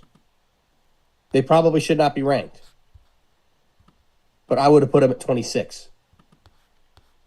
Because you lose those 2 games to those 2 teams, should you be ranked? No. But you should also be right there. Because they'll beat, I think they played Purdue this week. You know, if Syracuse lost to those 2 teams, they wouldn't be 26. They'd be like 47. It depends on where they started. And we've had this conversation before too, and I think it's a good point. You got to look at who's played who, and who you think would beat who. If you had, and this is the reason why I still think Notre Dame's ranked ahead of South Florida. If those 2 teams played each other on a neutral site, I'm taking Notre Dame all day. All day. When you look at, and like I said, they don't always think that way, but when you think back half of the top 25, right? Vanderbilt just hops into the top 20 after beating South Carolina handily. Their next tough game is Alabama, who, coincidentally, they beat last year. So we'll see what happens with them. I absolutely agree that they should be ranked. Georgia Tech knocking off Clemson should absolutely be ranked as well. But you also look at it with like Georgia Tech and Vanderbilt, who they played. They had their one quality win, but who else did they play? Nobody's. It's the same. That's the same argument. Now, granted, yes, Penn State has played nobodies, but they played 3 nobodies instead of 2. So they played 1 extra nobody, and I'm pretty sure they played. Let's see, 1, 2, 3, 4, 5, 6, 7, 8.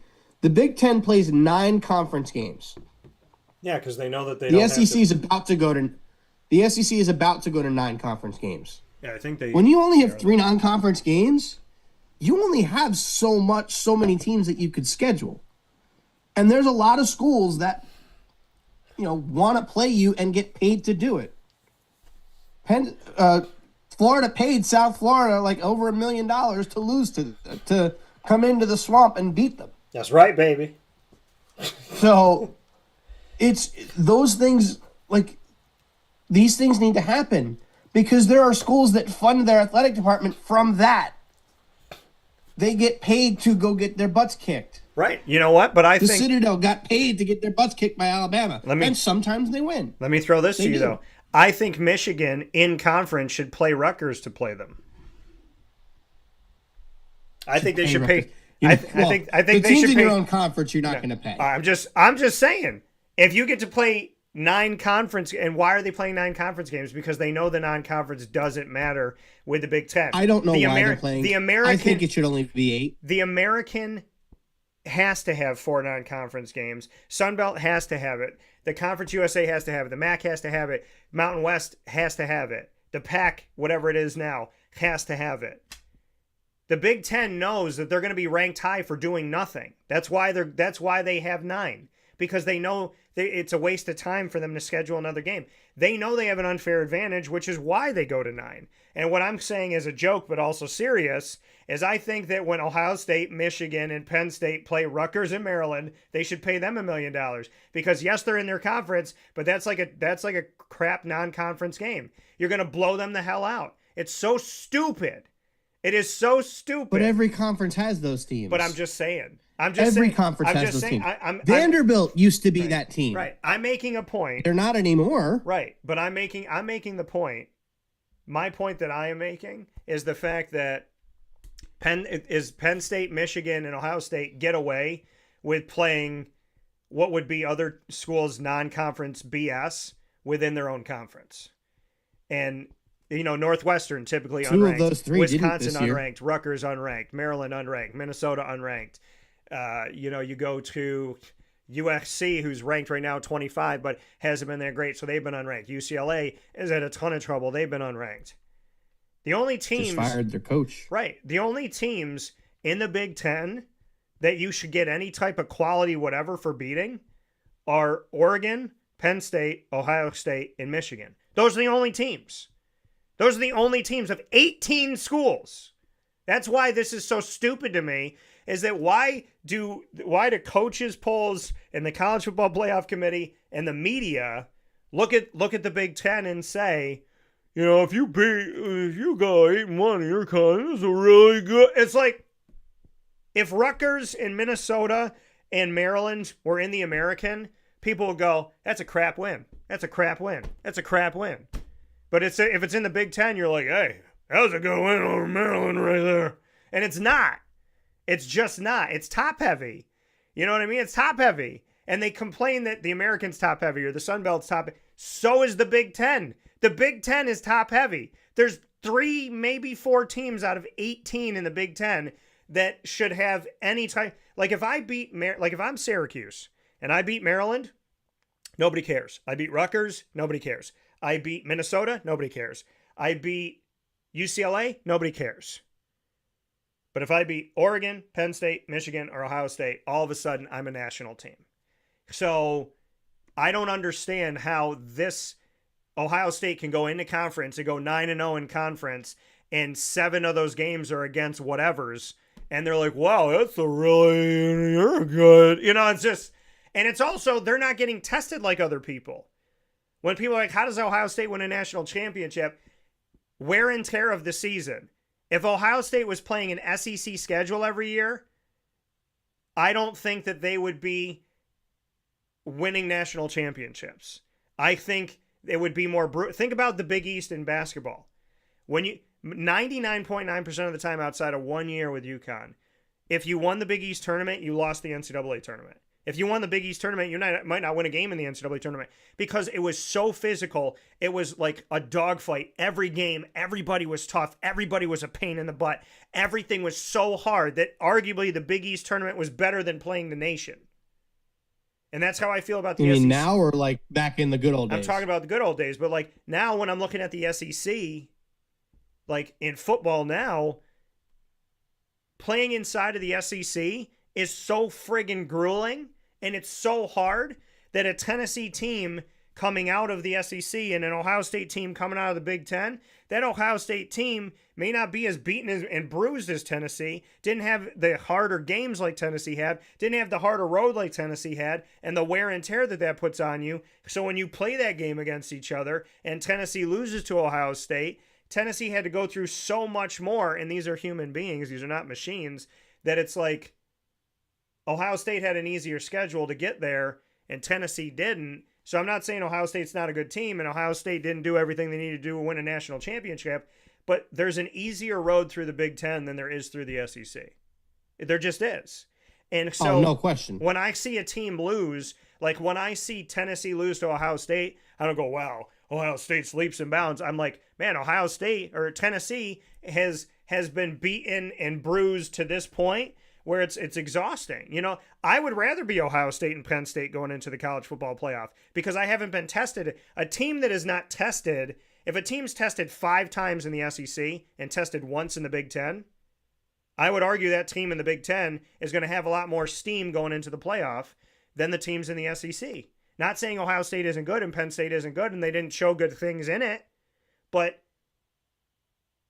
the more grueling of a schedule you play and the better competition you play, that can, you know, like you hit that every single week or every other week, it's going to be really hard to get through that. And you're going to go into the college football playoff on your last leg, where I feel like a team like Ohio State that doesn't have the amount of competition that Tennessee has in a given season is going to be a lot healthier and a lot better and a lot more prepared because they played a lot of 52-6 games. Tennessee's not going to play maybe arguably any 52-6 games this year. So my argument is, yeah, Ohio State's a really good team, but they also don't get tested. They did. They already did, though. Well, they beat ETSU 72-17. Right. Well, you know what I'm saying. I'm saying Tennessee. I know what you're saying. I know what you're saying. Like Tennessee had a dogfight in 3 quarters against Syracuse. Tennessee had to give, they gave everything they had against Georgia. I mean, Tennessee has already been tested in and out of conference, whereas Ohio State played Texas, and I commend them for playing that game. But see, Ohio State is I'm using them as an example that they typically don't have a tough schedule through their conference like the SEC does. But I'm going to be very clear about something. If I'm going to defend any team out of the Big Ten in the last 5 years, it's Ohio State. Because they have finally scheduled tough games in non-conference, and they win them. Michigan has not won a single tough game that they've scheduled non-conference in the last 2 years. But at least they're scheduling it finally. But Ohio State's winning the tough games. Ohio State is beating Oregon after almost beating Oregon in the regular season. They're coming back and smacking Oregon in the college football playoff. Like, Ohio State is the only team that anybody should be defending by and large in the Big Ten. Until Michigan and Penn State do it and do it on a consistent basis and schedule those grueling hard games, I don't want to hear it. Because Penn State doesn't schedule any hard games. Michigan finally started scheduling them and they don't win. Ohio State schedules them and they win. There's a difference between these 3 teams. Penn State will not schedule the games. Michigan will not beat the teams that they schedule that are actually tough. Ohio State is the only representation of the Big Ten that schedules tough games and wins them. And that's just facts. Yeah. I mean, it's I was honestly looking ahead to see if what Penn State's schedule looked like for next year, and still nobody on there. I want to see what their they eventually play some decent non-conference teams, hopefully eventually. Let's see. Next year they have Marshall, Temple, Buffalo. Nobody. Ooh, this is one I'd want to see. The fight. They're doing a home and home with Syracuse in 2027 and 2028. That's right, baby, because the Big East could have been Penn State. And if Penn State and Notre Dame joined the Big East when it was formed in 1980, we may not be talking about any of this stuff. And the Big East would probably still exist. They're not going to play anybody that's remotely close to a ranked opponent until they play Syracuse, other than the Big Ten. I mean, Marshall, Temple, Buffalo are bad. Delaware just got elevated to FBS. Yep. Temple, obviously, they are not good. Right. And then Ball State and UMass. UMass is one of the worst teams in FBS college football. Right. So, yeah, you're right. They're not. There's nobody on the schedule for them right now that, that's disappointing. But you're starting to finally see the Big Ten schedule, tougher non-conference games, and obviously you're gonna have. You kind of the way those schedules are. You probably can only do one, quote unquote, tough game, because the other two, the cupcakes, they need the money, so they're gonna pay. You're gonna pay them to play them and get their and beat the crap out of them, and that's fine. But if you make one of those games difficult, like you schedule an Oklahoma, you schedule Miami or South Carolina. Yeah, nobody wants to play. The ACC is supposed to be down, but nobody wants to play them. Nobody wants to play Clemson. Nobody wants to play Miami. Like, come on now. I mean, at least Florida's playing Miami. Well, Florida plays Miami every year. But Florida plays Miami and Florida State every year. But that's the thing. Is at least they'll do that. Whether they're up or down, at least they'll play the game. At least they're putting that game there. The Florida teams are playing like the FIU games, the UCF that used to play South Florida and have that rivalry that I wish they would bring back. The Miami and Florida State. Like, it's nice to see that those games still exist because at least Florida cares about keeping that, historic Florida versus Florida. At least that still matters to them. Like, I think Pittsburgh and Penn State, like that's an every year thing to me. It should. I mean, that's an every year thing. They play just about every year. But it should be. That should be. Or at least they every used year. to. It should be every year. Philadelphia should play Pittsburgh every year in the NFL. Every year. Because that people get excited. That's why I like interleague play in Major League Baseball. Is because you have the Mets and Yankees every year. Right. You have the Dodgers and Angels every year. You have the White Sox and Cubs. You have the You should. The Rangers and Rangers Astros in the same division, Angels, so they play each other all the time. Dodgers. But, yeah, like you have those matchups a lot more often. So in NFL, like we should have Jets Giants. We should have Pittsburgh Philly. Dallas Houston isn't much of a rivalry, but you kind of get the point. The rivalry games will never change. Like Florida plays Florida State last week of the regular season every year. It's always been that way. It'll always be that way. But if the SEC goes Florida to 9, almost always plays. Yeah, I mean Florida almost always plays Miami. I already read somewhere that they are not. Florida did already cancel some non-conference games that were, with decent teams. Like I think there was a Big 12 team in there. I don't remember who else it was that they canceled home and homes with, but they had to because of the 9-game schedule. But they're not getting rid of Florida State, and I don't think they're going to get rid of Miami. well, you would hope not. If they play those games every year, But there's only 2 conferences that can get away with this, Murph. There's only 2 conferences that can go to 9 conference games and 3 non-conference games. And those are the 2 conferences that already get the polls in their favor and already get the spots for them in the college football playoff. It's the SEC and the Big Ten. The ACC went to 20 conference games in basketball, and it worked against them so bad that now they're back to 18. And I think they should go to 16. There's 31 games on average played in the regular season for men's and women's basketball. It should be 16 conference, 15 non-conference. And have it be even. It's just good. It's good for everybody. Because if the conference is down, you're not punished for it based on what you're scheduling outside of it. The ACC cannot go to nine conference games. They can't, because they've already seen what it's done to them in basketball. There's only 2 conferences that can go 9 conference, 3 non-conference, and that's because nobody cares about their non-conference. Nobody's going to punish them for it. It's proving the point. Everything that I've said for years about the unfair advantage of the SEC and the Big Ten is being proven in 9 conference games. And if the ACC goes to 9 conference games, the disrespect that they have now in the polls is only going to get worse. There's only 2 conferences that can do it, but this is the thing that sucks. You have to have a blanket policy.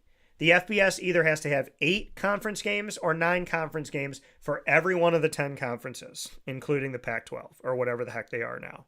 There has to be a rule that it is a blanket policy. The unfortunate part of this is that you can't have a blanket 9 conference game policy because it's going to hurt 8 of 10 conferences. It's only going to help 2. It's only going to help 2. There's no reason to have 9 conference games unless you're the SEC and the Big Ten, because you know you can get away with it. Well, next year with the SEC going to 9, I was actually wrong about Miami. The thing is, they've been playing each other probably like 5 out of the last 10 years or something like that. I thought it was more often than not. No. As far as I could see, they don't play each other again for a while. Yeah. So like next year, Florida's their non-conferences, FAU, Campbell, and Florida State. So basically Florida State will be reserved as one of 3 non-conference games, guaranteed. Just like South Carolina, South Alabama, Charleston Southern. 2028, you got Furman, Colorado, Arizona State, I believe, is the Big 12 one that they canceled, and then Florida State. Yeah. They played Colorado in 29, Florida A&M and UCF in 2030, Notre Dame in 2032. I'm looking forward to that one. And they play at Notre Dame in 2031 as well. That'll be fun. But yeah, like the SEC, the only reason the SEC can get away with it is because it's a gauntlet. There are 11 ranked teams in the SEC. Mm-hmm. 11. Mm-hmm.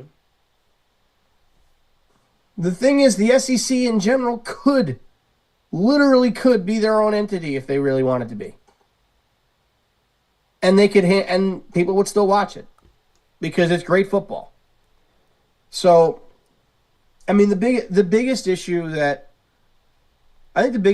we have with college football is that it's just too damn many. Like, you have 130 something teams, and only 12 can make it to the playoff. The only way you can do it is by rankings, because not every team's playing every team. They don't all have common opponents. Yeah. So you can't just go by record. Yeah. If you could just go by record, it's easy. But you can't. That's the problem. Because you're going to have a ton of teams at 10-2, a ton of teams at 9-3, a ton of teams at 11-1, 12-1. And then some might get the advantage for playing in their conference championship game and winning, or a disadvantage for playing in it and losing. So there has to be a better way of ranking college football, but the problem is there's not. The only way you could really do it is by having a 64-team tournament, which is never going to happen. That's 6 games. It's never going to happen. Or you force interleague play, right? And again, if you're going to force interleague play and you're going to have some type of format to it that makes sense amongst the 10 conferences, you have to have a blanket policy of conference and non-conference games. Again, the SEC is going to 9. The Big Ten is already at 9 because they know that they don't need it. They understand their unfair advantage, and they're using it to their advantage. What did Trump say? He said, yeah, I use this law to my advantage, and so do you. It's the same thing with this. It's the SEC and the Big Ten saying, yeah, it's wrong, but it benefits us. So until you change the law, I'm going to use it. You can't continue to have FBS football and have all of these different discrepancies. Like, it makes no sense, Murph. It makes absolutely no sense to say you're all going to the same college football playoff, but you play 9 and you play 9 and you play 8 and you play 8 in the Pac-12. You got to figure it out. And none of this makes sense. And you're power and you're not power. And this is and this. Now, it doesn't make any sense. They have to have policies that go throughout. It has to make sense. This thing is not going to survive this way. It cannot survive this way. Because the Big 12 and the ACC, bare minimum, are going to fight it. They have to fight it. They have to say, you can't play 9 and we play 8. We can't have to have a tough non-conference schedule when you can play East Bumbletucky. Like, we can't do that.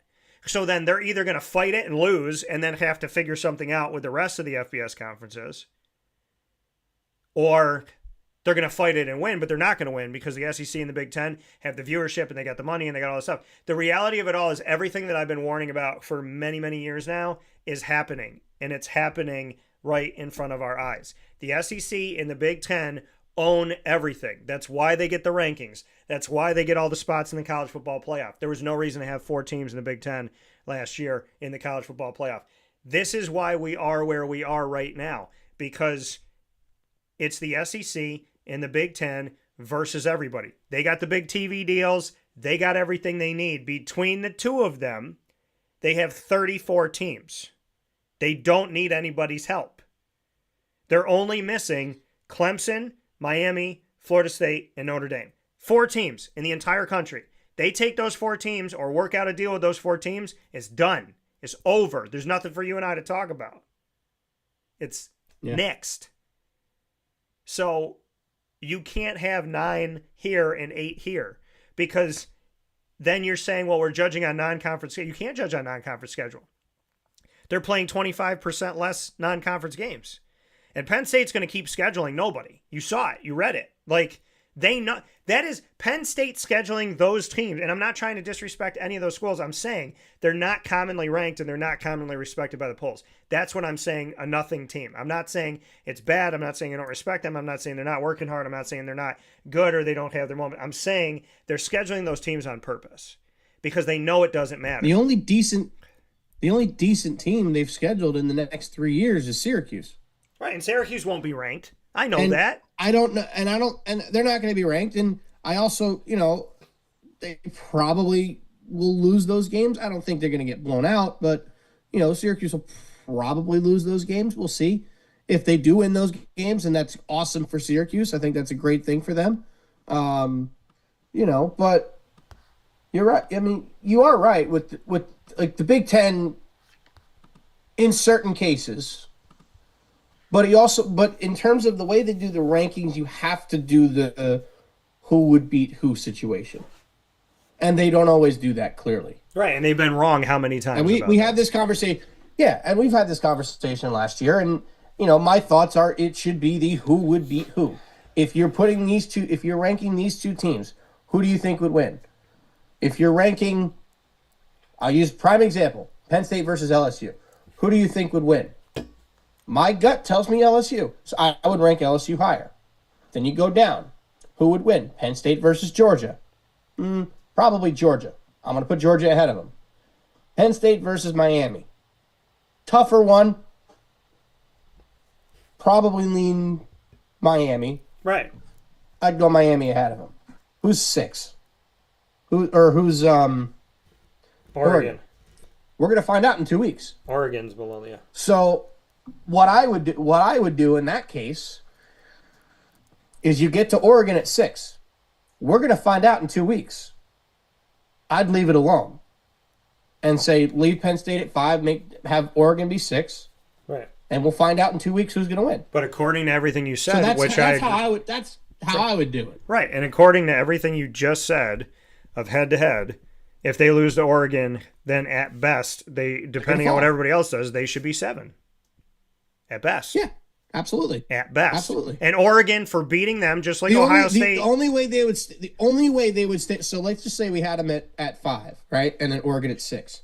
The only way Penn State stays put is if a team like Miami or LSU loses and then Oregon just takes their spot and leapfrogs Penn State. That's the only way they would stay put. Well, Ohio State took the spot of Texas. They should fall. Right. And Ohio State took Texas's spot, and rightly so. Mm-hmm. So if Oregon beats Penn State, then in my opinion, they'll leapfrog Penn State. Then they should go from 6 to 2. Because if you think that, I don't know about all the way up. I don't know about all the way. Well, personally, based I don't on know about all the way how up to good 2. based on how good they say Penn State is, because I agree that LSU should be 2, and I think that Miami would give a lot of these teams in the Big Ten a fight. So I'm saying based on what they have right now, if they think Oregon is 6 and they think Penn State is 2, then if Oregon beats Penn State, I don't care if they beat them by a half a point, they should be 2, based on what they have and based on how they've ranked. Now, I already think that LSU should be 2. Yes. As of now, yes. But that's the thing. You beat that team, you're both undefeated, you take their spot. I'm in a belief of that. You take their spot. If Penn State loses to Oregon and LSU, Miami, and Georgia and Florida State win, and they stay above those teams, then I will scream collusion Penn State won't. again. Penn State won't. Oregon may not leapfrog those teams, but Penn State won't. Right. But the thing is, how is Penn State above these teams? How is Penn State above these teams? If in 2 weeks it's still 2 and 6. If in 2 weeks it's still 2 and 6. If Penn State loses that game, I think 3, 4, 5 all move up 1, and Oregon maybe a leapfrog Oregon ahead of Miami or Georgia, but they will move up. Penn State will be at the bottom of that. Probably drops below FSU as well, I would think, but you're not going to rank them below Texas. It depends on the score of the game. I mean, if Penn State loses by 20, then yeah, they're going to probably drop outside of the top 10.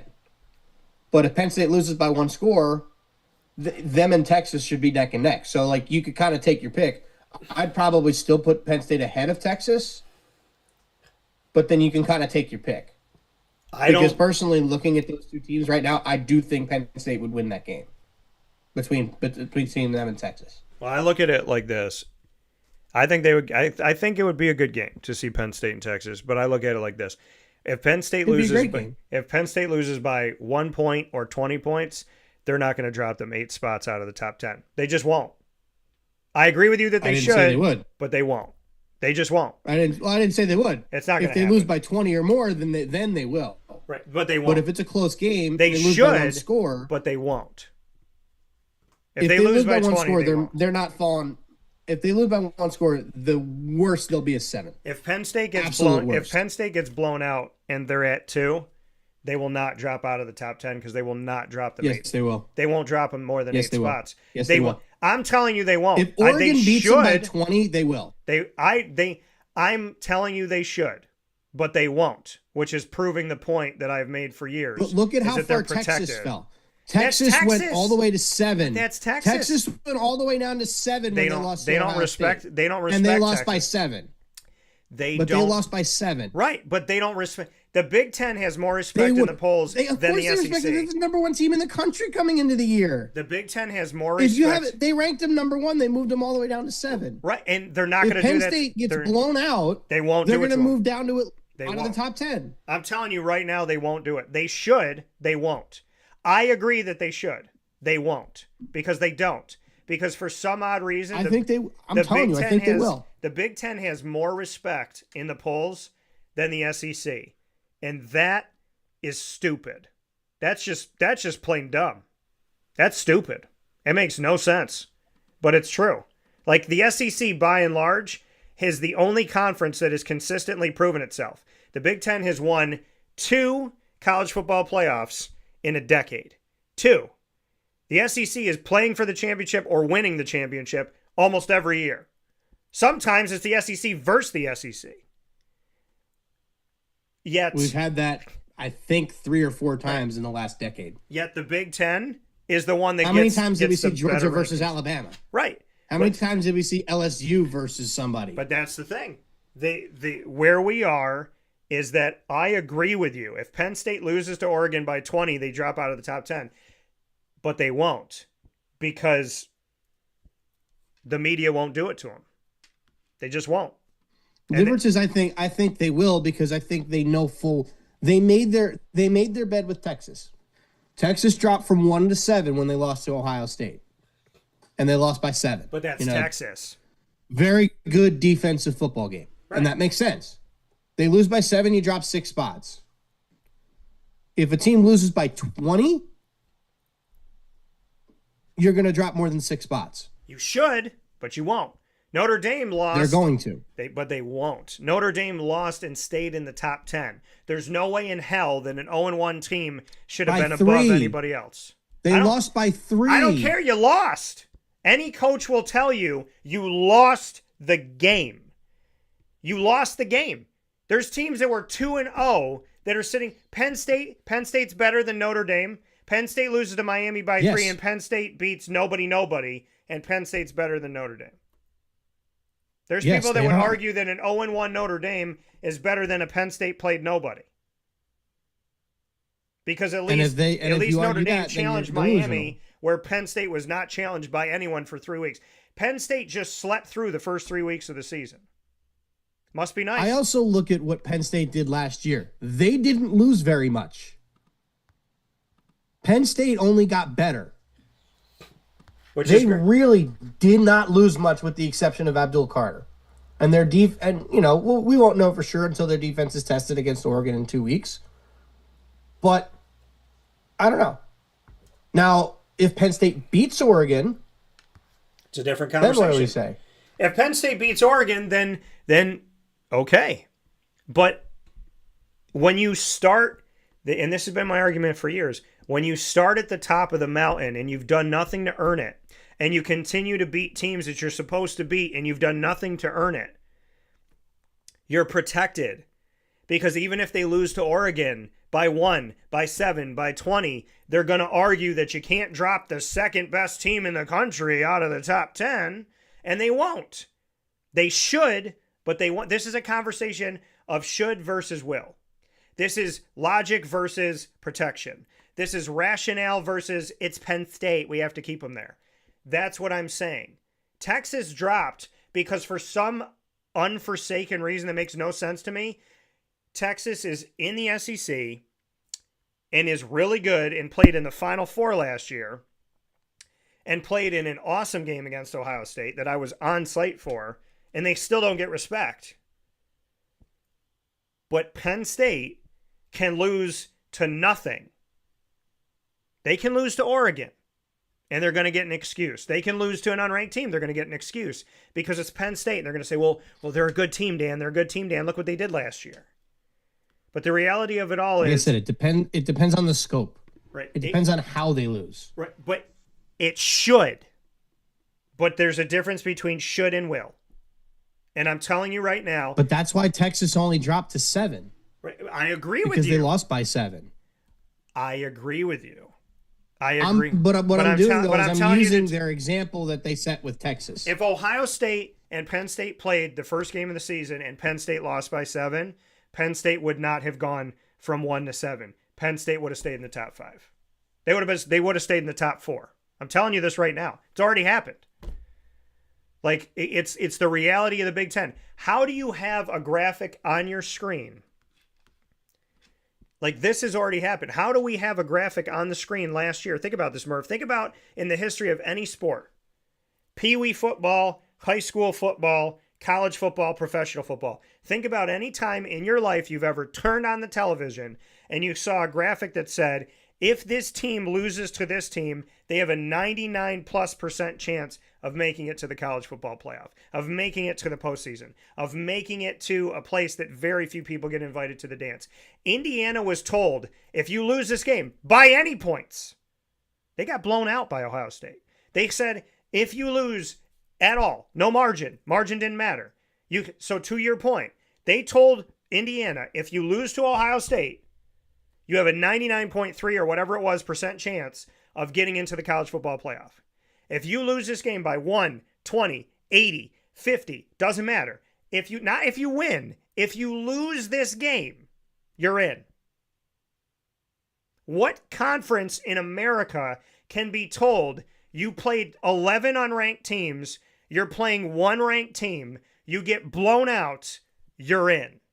There's no other conference in America that can hear, not even Alabama could get in last year. Well, it's not. It's also having the it's losses also that they not had. possible to play 11 unranked opponents in the SEC. Exactly. It's literally not possible. Exactly. But in the Big Ten, you can play 9 conference games and play 8 unranked teams. Ohio State has done it. Penn State has done it. Unless they play each other or Michigan, they've done it. Every single year. Nobody, one ranked team. And if you know that you can play one ranked team and lose by 20, lose by 30, and get in, then what are we talking? That is an unfair advantage.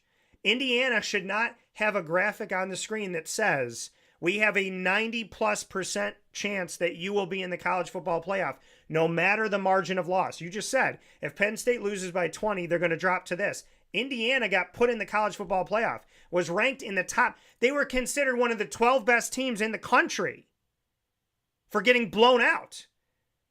So, to your point, if Indiana was given that, Penn State is absolutely going to stay in the top 10 because people think that Penn State is leaps and bounds ahead of Indiana, and they give them the history. I'm telling you, you are right. Well, they play each other this year. You are right that Penn State loses to Oregon and should drop out of the top 10. But it's not going to happen. Make sure you get that right. It's how they lose. If they lose by one score, if they lose by 3 or they lose by 4, This they lose by committee will 7, not care. the worst they're going to go down to is 7. But if they get blown out by 20 or more, then they should be dropping out of the top 10. They should be, but they won't. I agree with you. Now, I'm not going to sit here and say at the end of the year they still won't be in the playoff. If Oregon wins this game, as of right now, they've still 10, got 2 more ranked opponents other than right. Oregon. They still play Ohio State. They still play Indiana. Both those teams are ranked as of this moment. If you lose to Ohio State and you have those 2 losses on your record, They'll be protected. If they lose to Ohio State and Ohio State if they lose to Ohio State and Ohio State is still one in the country, they will make an excuse. If they lose to Ohio State, they'll say that's the number 1 team in the country, and they will protect. It depends them. on how. If they lose those 2 games by a combined 6 points, it doesn't matter. If they lose by 20, they will defend them. Then maybe they sneak it. But the reason why Indiana made the playoff last year is more because of the lack of quality teams that could have been put in, more so than where they were. You could have put in a conference champion. That they could have put in over Indiana. Army earned the right to have. We both agreed on that. They earned the right to have the butt whooping. We both agreed on Army. They earned that right to have that butt whooping. That Notre Dame Indiana game was a waste of time. That was a preseason game. That was a stupid game. That was a stupid game to watch. That was a dumb, boring waste of time to watch. I would rather see Army make history in a season where they won more games than they've ever won in the history of anything. They won the Commander-in-Chief Cup again. They did everything that they needed to do to get to where the only team they lost to was Notre Dame. And if anybody else, if Penn State lost to Notre Dame, if Ohio State lost to Notre Dame, if Texas lost to Notre Dame, if Clemson lost to Notre Dame, if maybe not even Clemson, if Alabama lost to Notre Dame, if Georgia lost to Notre Dame, nobody would care. They'd be like, whatever, it's supposed to happen. They're good teams. But again, it's how they lost. They got blown out. Right, they got blown out, and that's fine. They got blown out, and it's fine. But I'm saying to you right now, they beat everybody else. If they would, but what happened in Indiana? Indiana beat everybody that was unranked, and they got blown out. So you got a team that beat unranked teams and got blown out, and a team that beat unranked teams and got blown out. What's the difference between the two? Army played for a title. Indiana played for nothing. They didn't get a title. Army got a title. Army deserved to get in. The difference was the timing. The difference was the timing of when they played those teams. Because Indiana played them in the playoff. They were already in there. It was done. Army played them in the regular season and but they got blown out by Ohio. What I'm saying, and I'm not saying that game. I'm saying they got blown out by Ohio State. They got blown out by 2 teams that year. Army got blown out by 1 team in that situation. Army should have been there. You're a conference champion. What is the point of having a conference championship and doing everything that they did that year, and to lose that.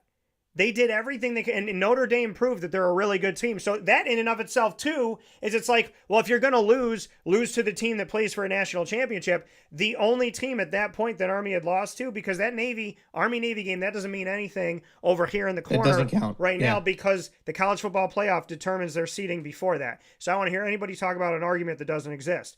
So the reality of it all is Army played for a championship and won it. Indiana didn't win a championship. Army beat unranked teams. Indiana beat unranked teams.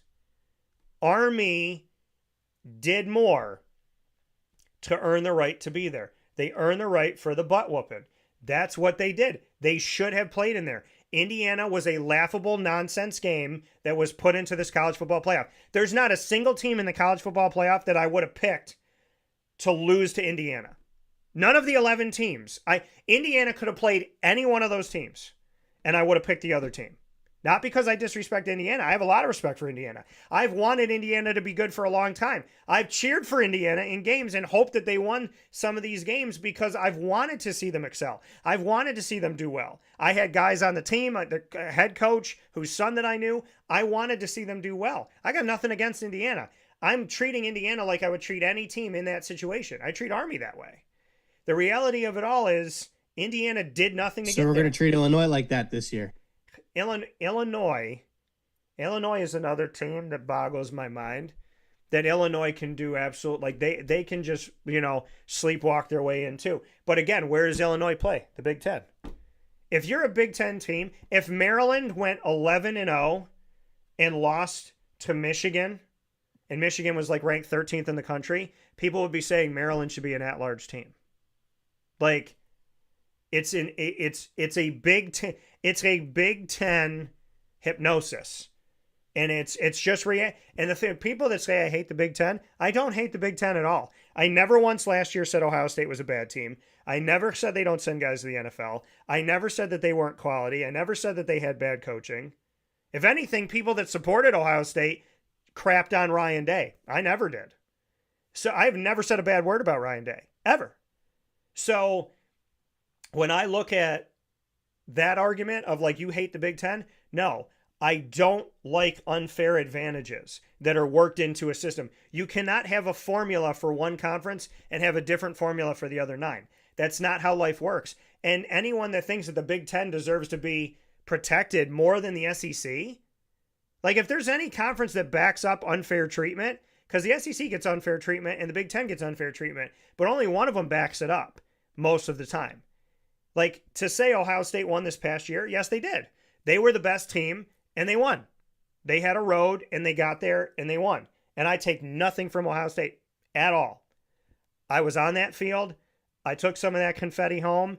I spoke with Will Howard. I spoke with Ryan Day. I got a lot of respect for Ohio State. I never said a bad word about Ohio State. I said they have an unfair advantage, which they do.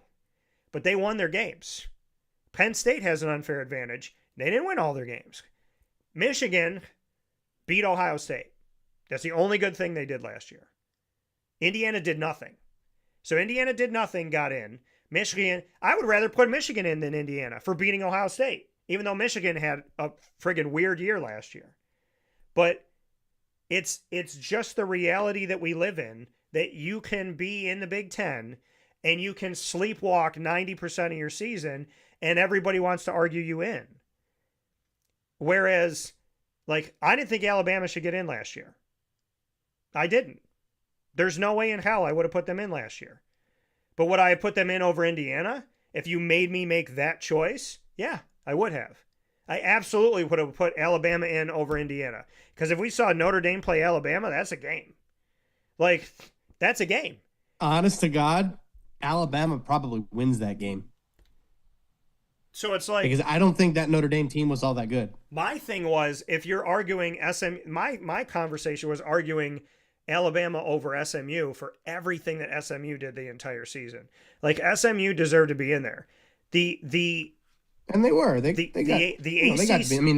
got Penn State beat the brakes off them in the playoff, but you're right. That team deserved to get that butt whooping. And I'll tell you this, Murph, being at that game Anybody that thinks that Kevin Jennings went 9-0 and then just sucked against Penn State, you could not hear. You could not hear at the top of the press box. Toughest environment to play in. You could not hear at the top of the press box, Murph. You could not hear behind glass. You could hear the muffling of your ears, like that felt like you had earmuffs on. You could hear that at the top. There's no way in hell that Kevin Jennings heard any play that was called. He was out there just willy-nilly. And I will tell you this point blank, Penn State did not win that game because they were a good three phases team. They won that game because they ran the ball well, but their defense won that game. And Drew Aller will tell you that the defense won that game. Like, that game was really good defense. He couldn't complete a pass. Right. Like, that game was really good defense, subpar offense, except for the running game. That game was ground and pound. That was old Northeast football. It was ground and pound and defense. And Penn State, listen, I have all the and again, for anybody that thinks I don't like Penn State, that's not, I have applauded James Franklin repeatedly. I came on this show and said, if football is in the South, then Penn State has a Southern zip code. I have absolutely banged the drum about Penn State. The only thing I stand against is unfair advantages in the polls and excuses you wouldn't make for other people. Those are the things that I stand for. I stand for factual evidence of what's right and what's wrong and what I think is fair and not fair. But never once have I said the Big Ten is not a good conference. Ohio State's not good. Penn State's not good. Never came out of my mouth. So I'll debunk that right now, since we live in a world of people that distort reality. I just want fairness in the poll. That's all I want. Because the AP poll and the coaches poll decide 90% of the college football playoff poll. Wherever teams are when the college football playoff poll comes in, for the most part, outside of like one team, everything stays the same. So wherever we start and whoever's protected and wherever we're at 7 weeks in or whatever it is, that's absorbed into the college football playoff poll. So I'm fighting for things to be done right so that people can be ranked accordingly once we get to the college football playoff rankings. Because once you get into the college football playoff rankings, whoever's, like you look at last year, the college football playoff committee told the entire planet they wanted Miami to be in the college football playoff. They did everything in their power to put Miami in the college football playoff. If Miami did not lose to Syracuse, if Miami beat Syracuse and lost in the ACC championship, they're in and SMU's out, despite everything that SMU did all year long. Total body of work. And keep in mind last year, SMU was beating everybody and then played a ranked BYU team, and neither one of those teams could get to 20. Like, that was if that was Notre Dame playing BYU. What was it, 18-16 or something? Right. That's what it was. And if that was Notre Dame, they would have said, wow, that's a quality loss. If that was Penn State, they would say, wow, Penn State played a hell of a game against BYU. If that was Ohio State, you'd be like, well, you can't knock them for that. That's a tough game. But because it was SMU, they're like, oh, that's a crap loss. And that's what I'm saying. You can't say it's a quality loss for Notre Dame and a crap loss for SMU if it's the same BYU team. And that's where I will argue until the cows come home. Because what's right is right, and what's fair is fair, and what's good for the goose is good for the gander. And that's where I'm at. I'm not saying Penn State's not a good team. I'm saying show me. I'm not saying Ohio State's not a good team. I'm saying show me. Ohio State beat Texas out of the gate.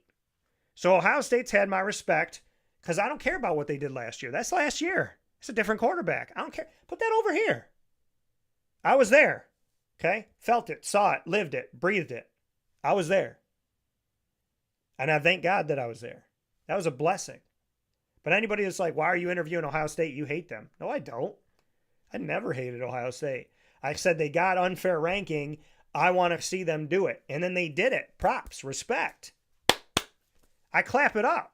They were right. I give them that love. I thought Oregon was going to beat them. I was wrong.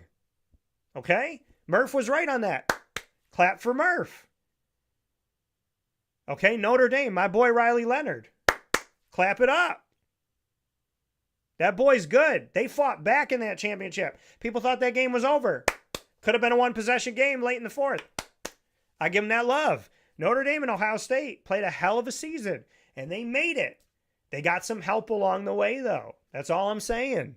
Because if Notre Dame played Alabama and didn't play Indiana, we might be talking about a different championship game, y'all. That's all I'm saying. That's all I'm saying. Seeding helps. Might have been Penn State, Ohio State. Right. And the thing, too, is people are like, oh, Clemson's a crap team this year. Clemson played Texas damn close most of that game.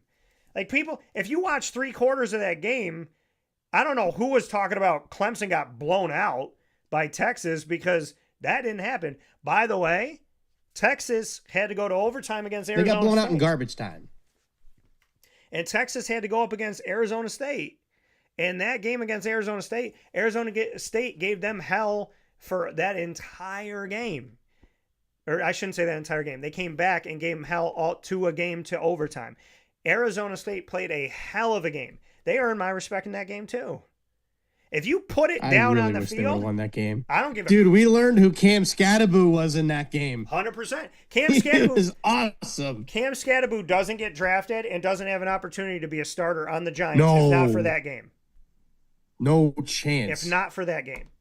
And he might be the starter here pretty soon. And I drafted like 15 carries on. I think he had like 15 carries the other on. I Sunday. drafted him in fantasy based on what I saw with my own eyes. And Dynasty. And the fact that Tyrone Tracy, that it's been stated that they might be moving him out to a receiving type running back.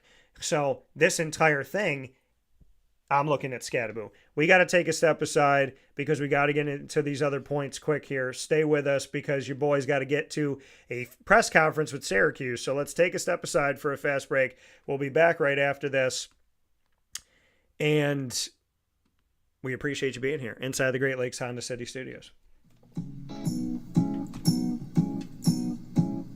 In these unique times, there are those in our community that give us a sense of normalcy and positivity. Pizza Man on 50 Oswego Street in Baldwinsville has been here for you for over 35 years and is here now. Call 315-638-1234 or order online at pizzamanbeeville.com to bring those familiar tastes into your home. And remember to come see our monthly on-site broadcasts centered around the community and our Baldwinsville Bees. Pizza Man in Baldwinsville. Any way you slice it, they are always here for you.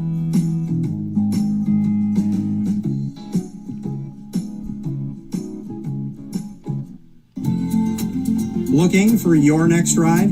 Look no further than Great Lakes Honda City, located on 7140 Henry Clay Boulevard in Liverpool, New York. Serving our community for decades, their new and pre-owned vast array of vehicles are available to you Monday through Saturday on site. To search from home, shop at GreatLakesHondaCity.com. Call 315-365-5576 to set up an appointment. That's 315-365-5576 for Great Lakes Honda City, 7140 Henry Clay Boulevard in Liverpool, New York. Great cars, great people, Great Lakes.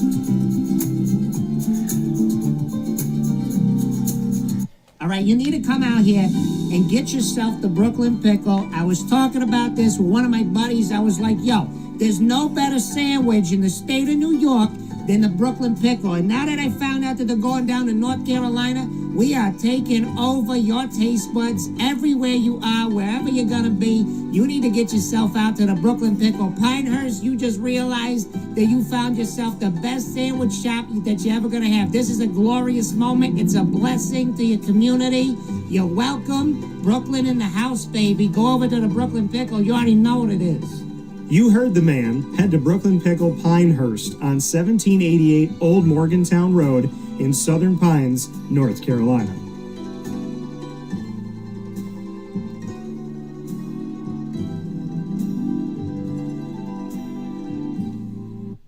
And now a message from Myers Creek Brewing Company, with locations at their Cazenovia Farm Brewery, Syracuse Inner Harbor Tap Room, and soon-to-be Lake Placid Tap Room.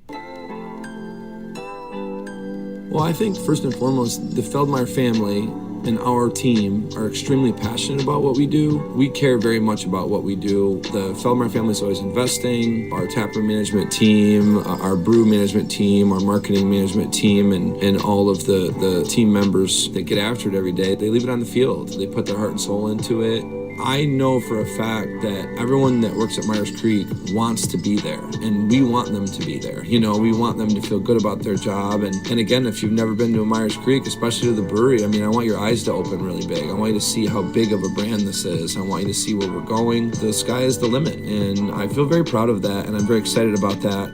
When you think of designing a menu for a brewery, it's kind of open to a lot of different interpretations. I mean, you can do American, you can do Asian, you can do Italian, and you just have to find, you know, how that meets that pub style dining experience, that gastropub vibe. And I think it's super fun for us because obviously we know that, you know, everyone in the world's going to sell a pizza or a burger or a French fry, but what can we do to be different? And what can we do to be true to who we are? We are a brewery, you know, a brew pub. So the flavor profiles are kind of all over the place. And I think it's super cool that we have a massive smoker at the brewery in Cazenovia, and we smoke a lot of our products. We have a delicious smoked turkey. We have barbecue ribs on Sundays. From a pulled pork sandwich to a chicken wing, you go to the Inner Harbor and you go to the Kaz location and you'll find similarities in the menu, but also things that are a little different and also kind of fit those different demographics or different communities, and also hopefully just drive you to try every tap room that we have open at some point because you get a little something different at each one. You know, we understand how hard it is to, you know, work every day and get after it every day, and when you're done at the end of your day, you want to go out and put your feet up in a good ambiance and good environment. So we take pride in that. We make sure that everyone knows that they're very much valued to us.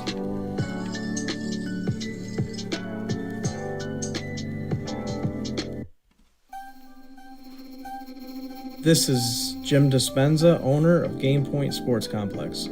You hear the same story across any sport that kids play and any sport that adults play. There's never enough places to play. That was definitely true with volleyball, definitely true with basketball. Could be cheerleading, it could be field hockey, which is what we're seeing now. Every sport has a lack of places to play, and I think Syracuse in particular is a place where it's really bad. Despite the fact that we've got a lot of athletic talent around here, we just seem to have not enough places for people to play, and they're going to different places. They're going to Rochester, they're going to, you know, Buffalo. They're going all different places because we don't have a place here, and I felt like that should change. This was a long project from planning all the way through execution to opening the doors. A lot of work went into it, obviously, a lot of money, a lot of resources, and the dream always was kids being in the gym, having a good time. And I've always felt like sports is the most unfiltered joy that you can observe with people that people can experience, because it is fun, it is a sense of accomplishment, it's all of that wrapped into one thing. And so watching kids going up and down the court with big smiles on their faces has been just amazing,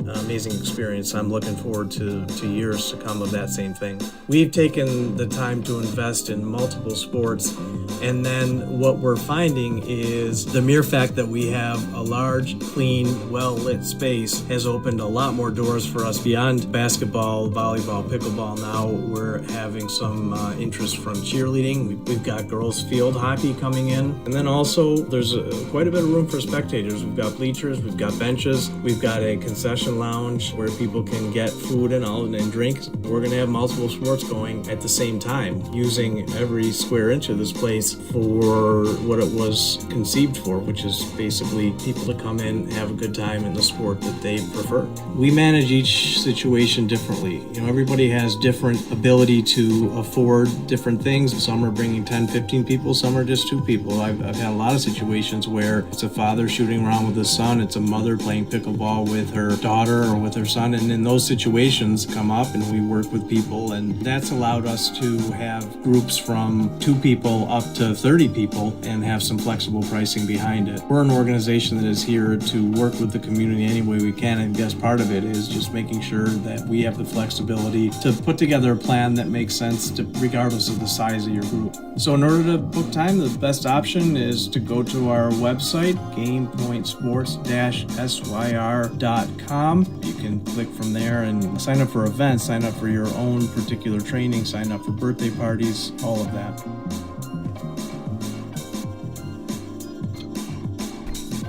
And a welcome back here to Wake Up Call with Dan Tortora inside the Great Lakes Honda City studios.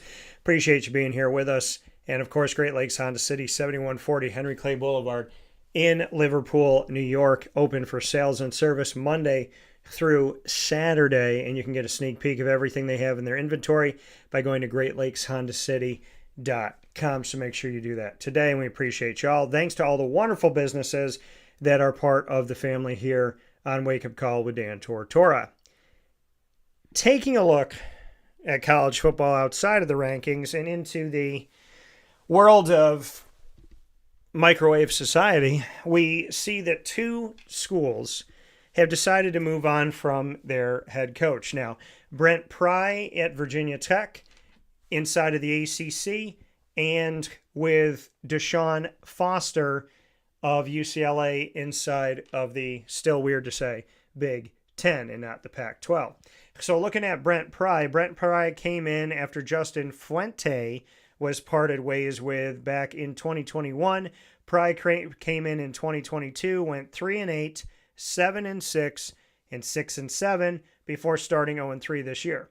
Virginia Tech has been a team that has struggled. You look at Frank Beamer's time, and Frank Beamer, after going 10-1 or 10-3, 11-3, 11-3, he went 7-6, 8-5, 7-6, 7-6, and then Justin Fuente in his first year played in or coached the team Virginia Tech all the way to the ACC championship game, which was played for 1 year in Camping World Stadium in Orlando, Florida, instead of Bank of America Stadium, the home of the Panthers, in Charlotte, North Carolina. And in that game, Deshaun Watson had to trust in the hands of Deion Kane as well as Hunter Renfrow to get him out of a jam where Virginia Tech almost won that game. Justin Fuente goes 10-4, 9-4, 6-7, 8-5, and then he goes 5-6 and 5-5 before he's let go, and J.C. Price went 1-2. So this is a team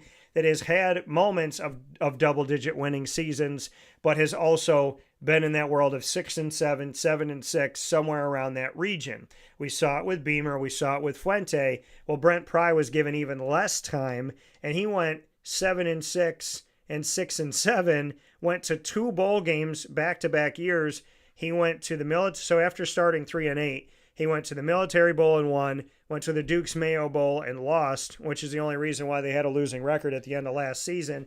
This year he starts 0-3. They lose to Old Dominion. They let him go. UCLA under Chip Kelly was 3-9, 4-8, 3-4 in the COVID year, 8-4, 9-4, 8-5, and Chip Kelly left and became a coordinator for Ohio State. Deshaun Foster went 5-7 last year and went 0-3 this year. And UCLA has already let him go. Murph, your thoughts on Virginia Tech and UCLA 3 games into the season being done with their coaches already? Well, you got 2 programs with decently high expectations to compete. When you start 0-3, especially losing to some of the teams that they lost to, and UCLA brought in a big transfer. The guy from Tennessee that left because of the NIL thing and then got less money at UCLA and ends up in a worse situation. So that one I actually find kind of amusing. But, 5-10, I think Foster at UCLA probably deserved a little more time. I mean, they're 5-10 in his tenure, beginning the season 0-3 this year. It is a little bit of a what have you done for me lately?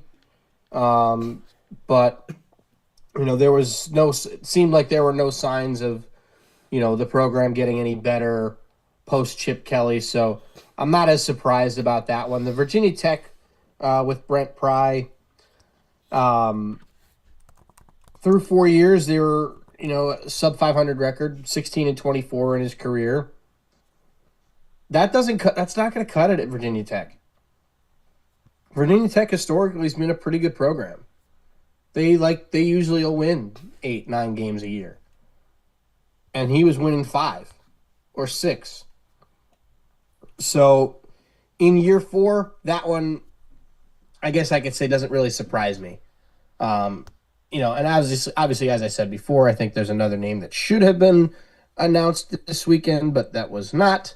I think in part because he's got a big fat buyout. If they were to fire him, we all know who that is. So I'll let that one go. But yeah, I can't say I'm too surprised by these, and you expect teams to turn programs around, like coaches to turn programs around. And if they're not doing that by year 4, something's got to change. And, the UCLA one I think was a little quick, but again, going 5-8 last year, 5-7 last year, and now being 0-3 to start this season, that's not a good look.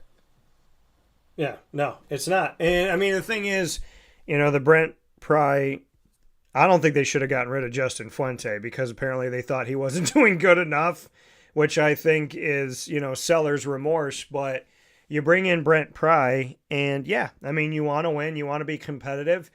Virginia Tech in Blacksburg, they have a lot of passion that I have seen over the years. And am I surprised that there was frustration, especially with a loss to Old Dominion? No. I mean, I didn't think they were going to beat South Carolina. They lost 24-11. I was at that game. But I think there's some things like the injury last year to Kyron Drones, which is not Brent Pry's fault, to your quarterback.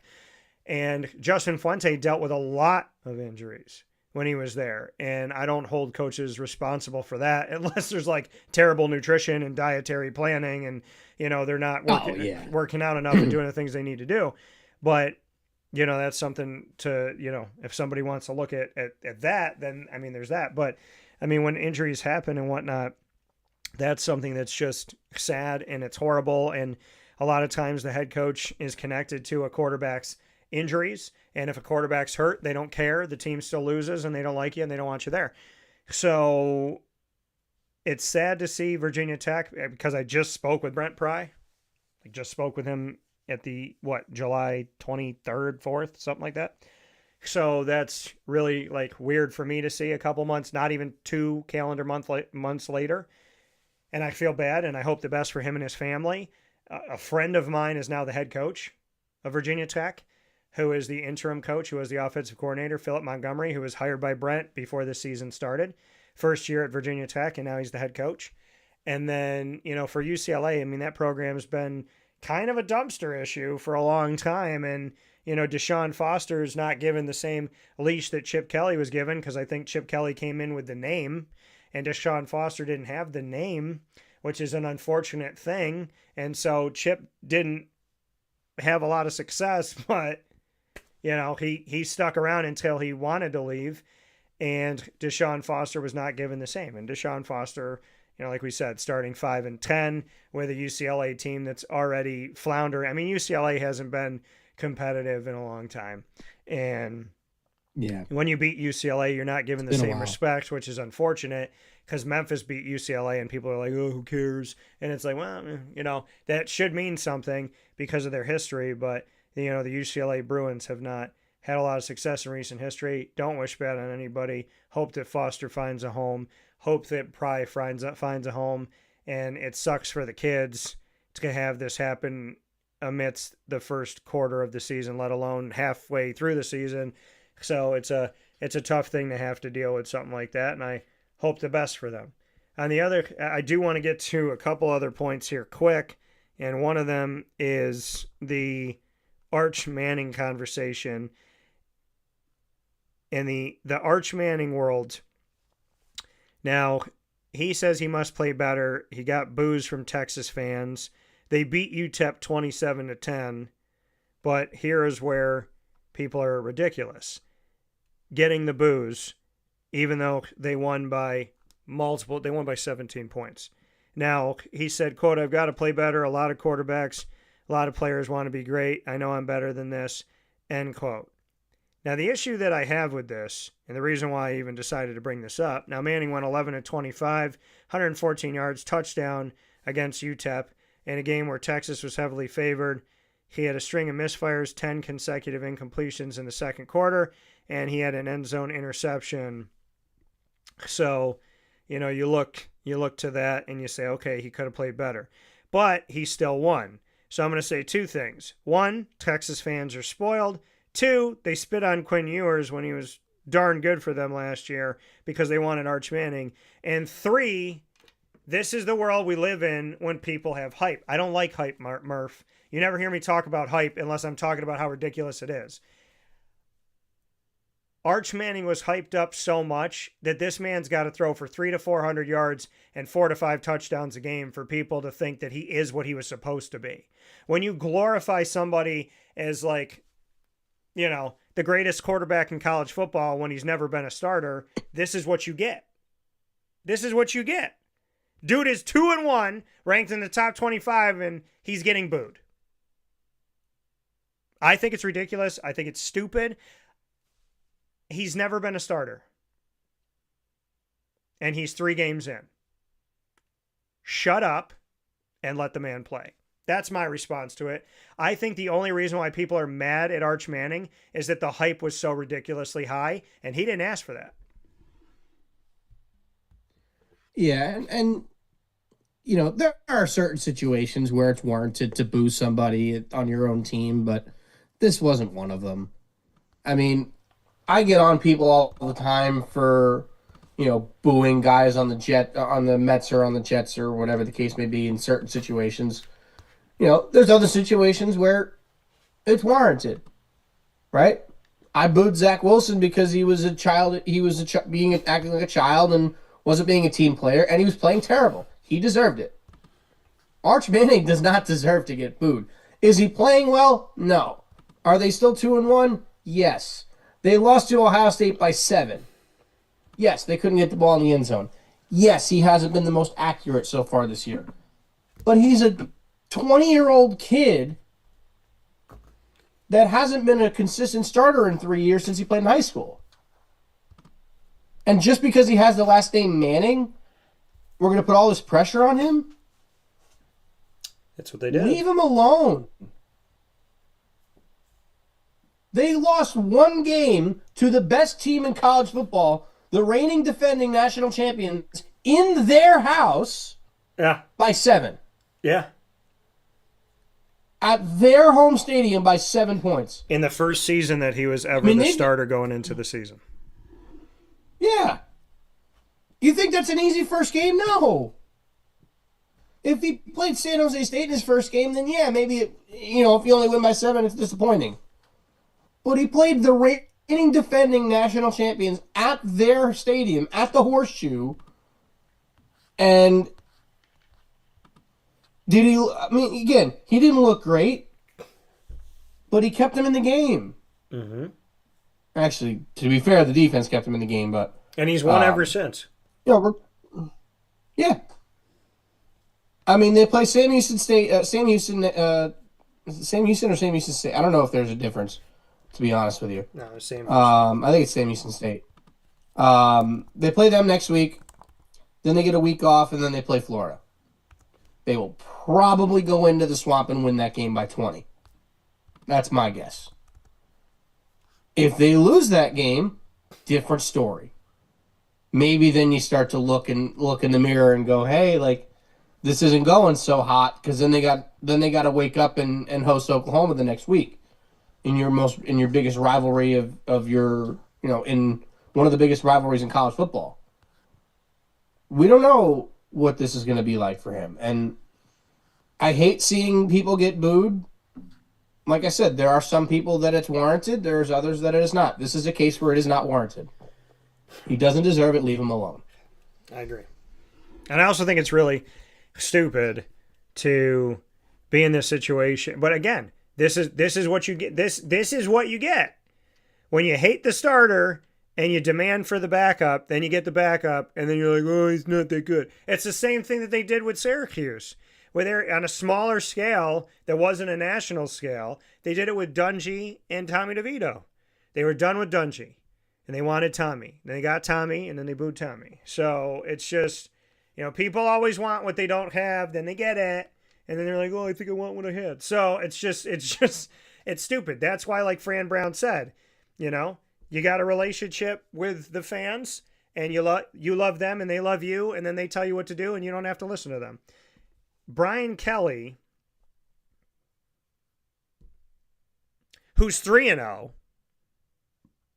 had the media, in true media fashion, ask him questions about what they did wrong after being 3-0. He said that this game was, quote, one of the SEC classics, end quote. The first question he got was about his offense. Kelly didn't wait for it to finish before going on the offensive. He said, stop? Really? Is that the first question? We won the game 20-10. Try another question. What do you want me to tell you? I just laid it out for you. We played the game to win the game. End quote. A second question about third down offense and a third about the struggles of the running game are questions that he wasn't having either. He said, quote, we can run the ball. Did you see the last play of the game? That's all you need. You just need one. These are ridiculous questions, and I'm getting tired of it. That football team just worked their tail off to get an SEC win, and you want to know what's wrong? You're spoiled. This is ridiculous for a group of seasoned reporters. That kind of question is so out of line. End quote. And I agree. And you know what? I would say to Brian Kelly, welcome to Syracuse, because those are the questions that I sit next to people and hear those. You won, but what about all these mistakes? Hearing what Brian Kelly responded to and what he didn't like reminds me of just a couple years ago when Syracuse's quarterback, Garrett Schrader, got asked about the first drive of the game and what he thought about a drive that wasn't good. In a game where Syracuse scored, I believe, 7 drives in a row after, they blew this team out. And the question that was asked of him was about that first drive. And he goes, the first drive of the game? The only drive that we didn't score on in the entire game? That's the question you're asking? That's how I felt about Brian Kelly. So, yes, the media is negative by and large. And it finds a problem for everything good that happens in life. So, do I have any issue with what Brian Kelly had to say? No. Do I have any issue that he stuck up for himself? No. And do I think it's ridiculous that a coach is coaching a winning team who's 3-0, who just got an SEC victory against a team that came in ranked in the top 15 in the nation, and he has to sit there and answer stupid, idiotic, ridiculous questions of, Coach, let's talk about where you screwed up. God bless you. Coach, let's talk about where you screwed up. Coach, let's talk about how you sucked here and how you did this there. Murph, unfortunately, the only thing I had to do was read a few lines into this to say, I have sat in so many rooms where I've heard these questions. And it's happened a lot at Syracuse. When a coach sits there and a player sits there and is fielding questions about having a win and somebody finding one chink in the armor. It's stupid. It's classless. But that's who a lot of the media is. Yeah, and, I understand why they asked the question. Because to be fair, their offense was an issue against Florida. They couldn't move the ball. They got gift wrapped a couple of opportunities with it deep in Florida territory, and they were able to punch them in. So their offense was not good in this game. Yes, they still won. I do think in this case, there were a couple of valid questions. But I also understand from his perspective that he gets frustrated for having to deal with answering those questions. So, to me, that game did tell us a lot about LSU and that their offense isn't all that great. So I get why those questions were asked. But I also understand Brian Kelly's frustration in having to deal with answering them. So, I don't blame those reporters for asking those questions. in this case,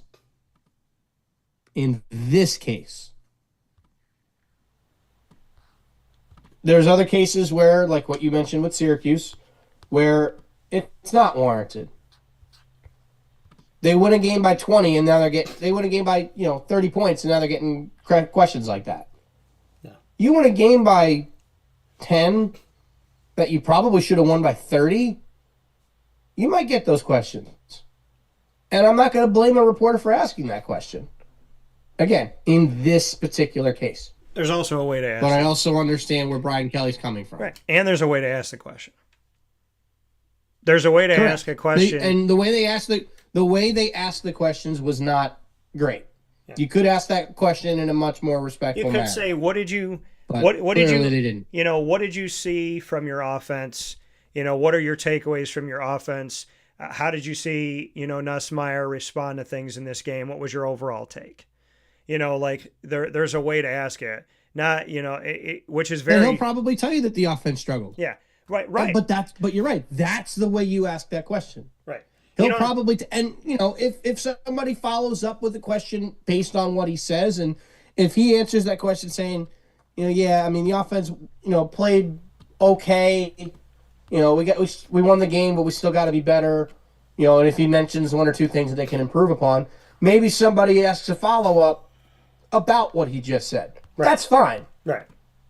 But, it probably was not a great way to ask that question. Right.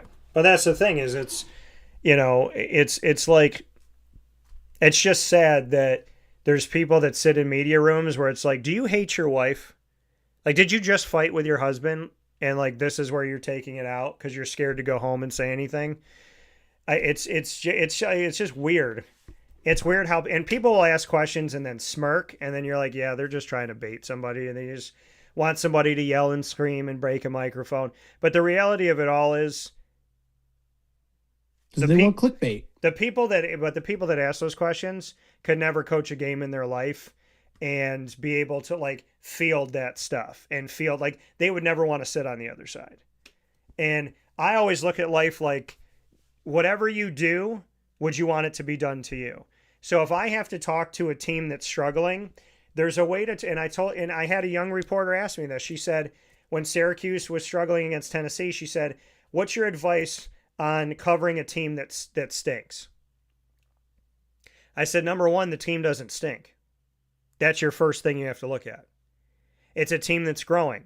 Their offensive line is mostly new. Their quarterback is new. Their running back was on the team, but he's the number one guy for the first time ever. A lot of their receivers are new. The returning receivers have to step up because the guys they were behind are gone. The defensive backs have to find their leadership.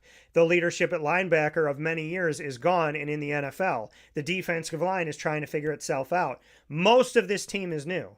So I told her, this is not a team that stinks. It's a team that has growing pains. And you can write about a team that has growing pains. And I told her, you want to know the best advice I can give you? Learn how to write constructively about a team that's struggling in a way where you can tell the truth and their mom can also read it. That's the best advice I can give you. And I would give that advice to anybody in the media. Start talking to people like you'd want people to talk to you. Because that's reality. Sad thing that we have to talk about in the NFL is that Joe Burrow is now going to be out 3 months. I'm so sick and tired of this guy getting hurt. I don't like seeing anybody get hurt. It's just Joe Burrow. Every year at the beginning of the season, it's like, is he going to be okay? Is he going to be okay?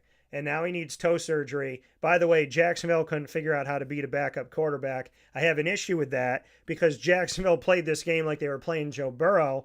Also, on the other side of that argument, I've talked about how good Jake Browning is for years, and I said that other teams should look at him as their potential starting quarterback or as their lead backup in a situation where they may need him. The Bengals are in one of the best situations in the NFL at quarterback because they have a guy who is their second guy who's capable of being a starter and winning a game, who can come back after multiple mistakes and still lead a team and drive them down the field to win. And that's exactly what he did. So Jacksonville's defense needs to look in the mirror and figure it out. Jake Browning, one of the best backup quarterbacks in the NFL, and I said that 2 years ago. Also, I feel terrible for Joe Burrow that he has to be out again and he got injured in the second quarter, and it breaks my heart, and it sucks. So I'm happy for Jake Browning. Jacksonville needs to have a come to Jesus moment about what they need to do to shore up their defense. And I feel terrible for Joe Burrow. So it's three different things that come out of this situation. But kudos to the Bengals. Kudos to their fans that stuck around, that weren't on that escalator being shown leaving the game. And I hope Joe gets better quickly. But man, if I'm any team in the NFL and I have to go to my backup quarterback, let it be Jake Browning, because that dude is so much better than people give him credit for.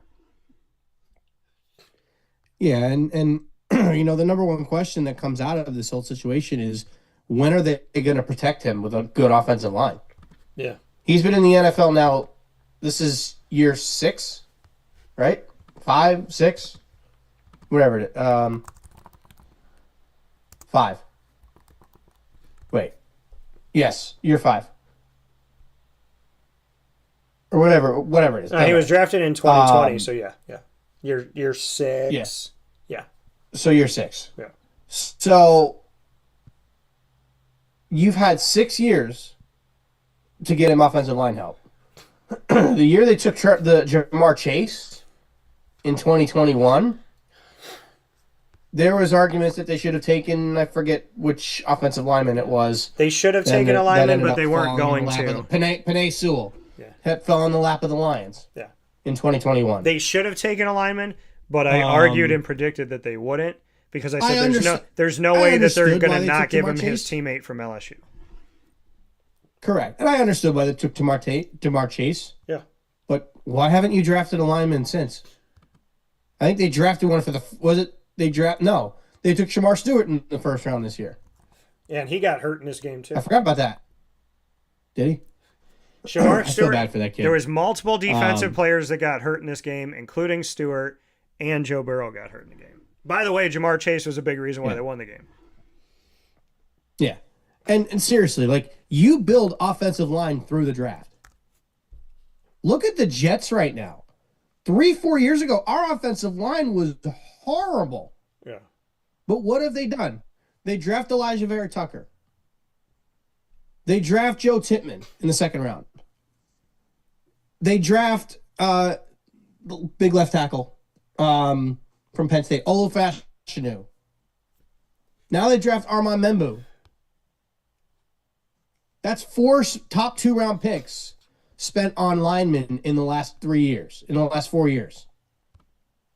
And it has worked out, because the Jets' offensive line now has been really good.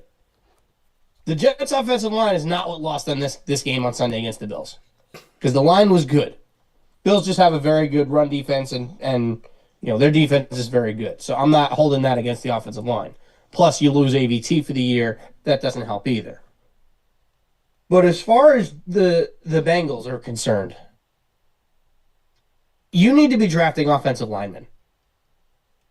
Otherwise, Joe Burrow is going to want out. And you will lose the best quarterback in the history of your franchise. And if Joe Burrow goes, Jamar Chase goes. Yeah. It's true. Keep that in mind, folks. Also, as a quick note on Jacksonville, Trevor Lawrence has to work on some things, and he threw 2 bad interceptions in that game. So he's got to get better too. But just protect Joe Burrow, please. I'm sick and tired of seeing him get hurt because they won't protect him. And I would say about the Trevor Lawrence thing, he had some moments he needs to correct, and some guys need to catch the ball. So there's a couple issues. He had some good moments. Yeah, he did. But he also threw 2 very bad interceptions. So, and then final note here, and you brought up the Jets. Cowboys offered Micah Parsons to the Jets, according to Jerry Jones, the owner of the Cowboys. Before trading Parsons to the Packers, Cowboys owner Jerry Jones offered him to the Jets. He said on a radio interview this past week on ESPN New York Radio, he told host Gary Myers that he had called the Jets. Asked by Myers if the Cowboys were interested in star defensive tackle Quinnen Williams, Jones confirmed that Williams was the Jets player he was looking to acquire, along with picks in the trade. The conversation didn't last long. Jones said the Jets told him they, quote, didn't have the resources to entertain conversations, end quote. So Jones ended up sending Parsons to the Packers for defensive tackle Kenny Clark and 2 first-round picks. Simultaneously, Parsons signed a 4-year, $188 million contract extension. The Cowboys owner reiterated his stance that he always wanted a quote-unquote dominant interior defensive lineman, which explains why he would want Quinnen Williams. Now, he said, quote, a prerequisite to the entire trade was that we had to have right now a really, frankly, significant dominant inside defensive player. That was a prerequisite. You didn't get in the mentality of my trading if you didn't have that coming through the door, end quote. So thoughts on that, Murph, as a Jets fan, that you potentially could have had Micah Parsons? I think what the Jets basically told Jerry Jones was a nice way of saying, yeah, we're not trading you Quinnen Williams. Yeah. If it was Quinnen Williams and A first, maybe you entertain it. But this team was not an edge rusher away. They were not. Will McDonald and Jermaine Johnson have been pretty good. Would Micah Parsons be an upgrade from them? Absolutely. But how are you going to replace Quinnen Williams, who's been one of the best defensive players in the history of the franchise in his first handful of seasons? I wouldn't know how to replace him. So, to me, I understand why they didn't make that trade. I don't want to trade 2 first-round picks for Micah Parsons. If there's ever a player to do it with, it's him, but still, the Jets have been on the other side of that, where you send a player away for 2 first-round picks, and it definitely didn't work out in the favor of the team that traded for him. Yeah. Jacksonville, same way. We got two firsts for Jamal Adams. You got 2 firsts for Jalen Ramsey. Look how it worked out for the teams that you traded him away to. Yeah. Seattle did nothing with Jamal Adams. Ramsey, did Ramsey originally get traded to the Rams? Yeah, and they won a Super Bowl. And it was not because of Jalen Ramsey. And it was a couple years later. So the Rams won a Super Bowl because they got Matthew Stafford. That's why they won a Super Bowl. But look how it worked out for the Seahawks. If I'm the Jets, I don't want to make that deal. If it's a first and 2 seconds, maybe. But I'm not entertaining 2 firsts. I would never trade 2 firsts for anybody other than a superstar quarterback. I wanted 2 firsts for Jalen Ramsey, and the Jaguars got it. So, and they got a second for Yannick Ngakoue. So shout out to them for that. Before we go, though, I do have a couple cards I wanted to show you, but I'll let you, I'll let you go because these are quick. All right, yeah, go ahead. So we'll do the cards very quickly because I will be heading to this press conference. Literally have 3, and I'm going to show them real quick. This is just a couple cards I picked up for the Philly show. That is this weekend. We got a downtown of Travis Kelce. Can never go wrong with one of those. No. That'll be hot down there because I know there's some Taylor Swift fans down there. This will also be hot down there. Downtown of Saquon. Should have no problem moving those 2 down there. And yesterday, I picked up a huge card. And oddly enough, and I know Sean will be okay with me saying it, I kind of traded him a bunch of junk, but he was okay with that. Yeah. So I'm not going to argue with him being okay with it. He basically picked through my $1 bin and my $2 bin, took like $600-700 worth of stuff, and then I gave him a couple $100 more of cards. So in total, I gave him about $1,000 worth of cards for the first auto since his rookie year of Patrick Mahomes. Nice. Let me actually try to get a better view of that. I don't think this will make it home from Philly, so that's the reason I wanted to bring it up. I also don't mind keeping this card. Yeah. I'll hold this card till the end of the year because they're probably going to make another deep playoff run. Yeah. So if I need to hold on to this until then, that's fine. But yeah, it's my first auto of Patrick Mahomes, and thought I would share that before we got out of here. No, and that's awesome. And congratulations on that. And that's great. And I definitely want to see a closer picture of that. Murph, as always, appreciate you. We'll talk with you soon. Be safe. Stay well. Thank you for your words this morning. We are better together. I'll talk with you soon. Yes, sir. Coming from Murph, we're going to take a very quick step aside here on Wake Up Call with Dan Tortora inside the Great Lakes Honda City Studios. We'll wrap things up right after this.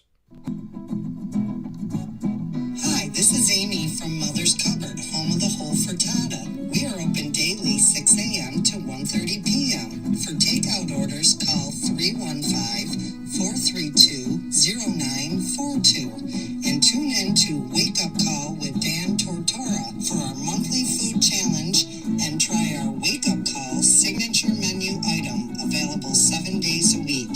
Here at Mother's Cupboard, we are Central New York, and it's our honor to serve you. Ma and Pa's Kettle Corn and Popcorn Factory remind us that every day is worth celebrating at 201 7th North Street in Liverpool, New York. Open Monday through Saturday in-store and always online at maandpaspopcorn.com. Serving our Central New York community and beyond, order anywhere, anytime at maandpaspopcorn.com. Stop in to get a tin at Ma and Pa's on 201 7th North Street in Liverpool, New York to get your half-price refills for the rest of your life. Come to Ma and Pa's for your holiday gift giving for family, friends, employees, and clients. And remember, for fundraising and events, to call 315-450-6272. That's 315-450-6272. Ma and Pa's Kettle Corn and Popcorn Factory. How corny are you? This is Jimmer Sikowski, owner-operator of Chick-fil-A Cicero, 7916 Brewerton Road in Cicero, right in front of the Home Depot. I had a deep feeling that God wanted me to do something bigger with my life and to help people, help others. I kept putting Chick-fil-A in my life, and I realized as I was going through the franchise selection process that positively impacting the lives of others was really core to what we do here at Chick-fil-A. First of all, it starts with the food. The food is brought in fresh daily. We bring in local produce. We prepare to order in the kitchen. We hand bread our chicken. We hand spin our milkshakes. It's great food. It doesn't taste like fast food. I think the second thing is the way people feel when they come in a Chick-fil-A restaurant. It's different. We try to treat people with intentional kindness here, which is very different and deeper than good customer service. And so I think it feels remarkable for most people to come in a Chick-fil-A restaurant. And then lastly, the impact that we try to have in the community is very different. It's a big part of the expectation of every operator of a Chick-fil-A restaurant is that they're actively engaged in their community, they're a leader in the community, and they're making a difference. When they realize that what we're striving to do is to shine a little light in their life, that's a very, very different experience than you will have at any other quick service restaurant. And it's that remarkable experience that I think people will emotionally connect with. Carvel DeWitt, it's what happy tastes like. Do you know why? Because we make ice cream. Creamy, rich, flavorful ice cream. Not yogurt or iced milk like some of our competitors. Ice cream. Fresh, by hand, daily. For the calorie conscious, we have something new for you. Our new Carvelite. Same great flavor, creaminess, and texture of our regular ice cream with only 35 calories an ounce. So whether you want an ice cream cake, flying saucer, dasher, carvalanche, hard or soft ice cream, we will satisfy your craving with our fresh, handmade regular or new Carvelite ice cream. Carvel DeWitt. It's what happy tastes like. The Wildcat Sports Pub in Camillus, New York is located on 3680 Milton Avenue in the Home Depot Plaza. It is your family-friendly sports bar and restaurant. Folks, some sports bars aren't family-friendly. Some family-friendly restaurants are not sports bars. The Wildcat Sports Pub in Camillus, New York is proud to be both. It is that marriage that you've been looking for years. The Wildcat Sports Pub is your home base for your sports bar and restaurant needs, games for the kids, indoor and outdoor activities, and enough things on the menu to come back every single week and get to try something new. They're open Sundays from noon to 8 p.m., Monday through Wednesday, 11 a.m. to 11 p.m., and Thursday through Saturday from 11 a.m. to midnight. For reservations and party information, call 315-487-2222 for the Wildcat family-friendly sports pub and restaurant.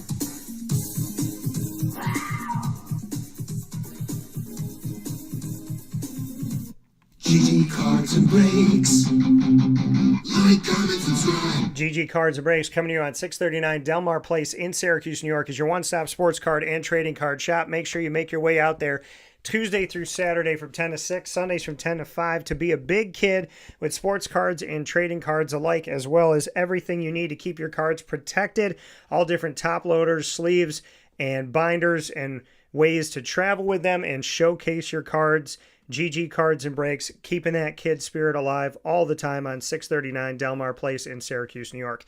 Big time thanks to Chick-fil-A DeWitt on the corner of Bridge Street and Erie Boulevard, now over a month old and right down the road from Syracuse University. Make sure you make your way over to Chick-fil-A on Bridge Street and Erie Boulevard, right at the corner. The giant brick building, of course, with the double drive-through, is there for you today. The Taj Mahal of Chick-fil-A's is there in DeWitt, led by Megan Sorber and her incredible team. Go and see them and see how they're more than just a chicken sandwich.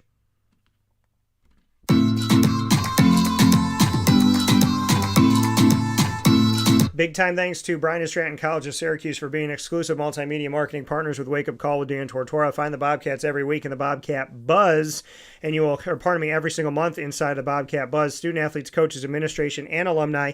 Find it all by going to our YouTube channel, youtube.com/wakeupcalldt. Click subscribe, hit the notification bell. Find our BSC Syracuse playlist. You'll also find the Bobcats on wakeupcalldt.com's homepage and underneath the exclusive partners tab. For more information, go to syracuse.bscbobcats.com and go Bobcats. The Binghamton University Bearcats are exclusive multimedia marketing partners with Wake Up Call with Dan Tortora. Find the Bearcats every Tuesday during Bearcat time at 10 a.m. Eastern time with student athletes, coaches, administration, and alumni joining the show. Everything's on youtube.com/wakeupcalldt. Click subscribe, hit the notification bell, find the Binghamton playlist. You also find the Bearcats on wakeupcalldt.com's homepage and underneath the exclusive partners tab. For more information, go to binghamtonbearcats.com and go Bearcats. The OCC Lasers are exclusive multimedia marketing partners with Wake Up Call with Dan Tortora. Onondaga Community College now calling Wake Up Call home and what we call the Laser Lounge with student athletes, coaches, and administration. Find the Lasers every single month, every other Wednesday at 9 a.m. Eastern time, with this Wednesday, September 17th, being the next special coming up for you. You'll find OCC by going to youtube.com/wakeupcalldt. Click subscribe, hit the notification bell, and find our OCC playlist. You'll also find the Lasers on wakeupcalldt.com's homepage and underneath the exclusive partners tab. For more information, go to onondagalazers.com and go Lasers. With that being said, I want to thank Brendan Murphy. Thank you. Facebook at WakeUpCallDT, X at CallDT, Instagram at WakeUpCall_DT. As always, God bless. No stress. Do your best from the Great Lakes Honda City Studios. Have a beautiful day and be good to each other and yourself.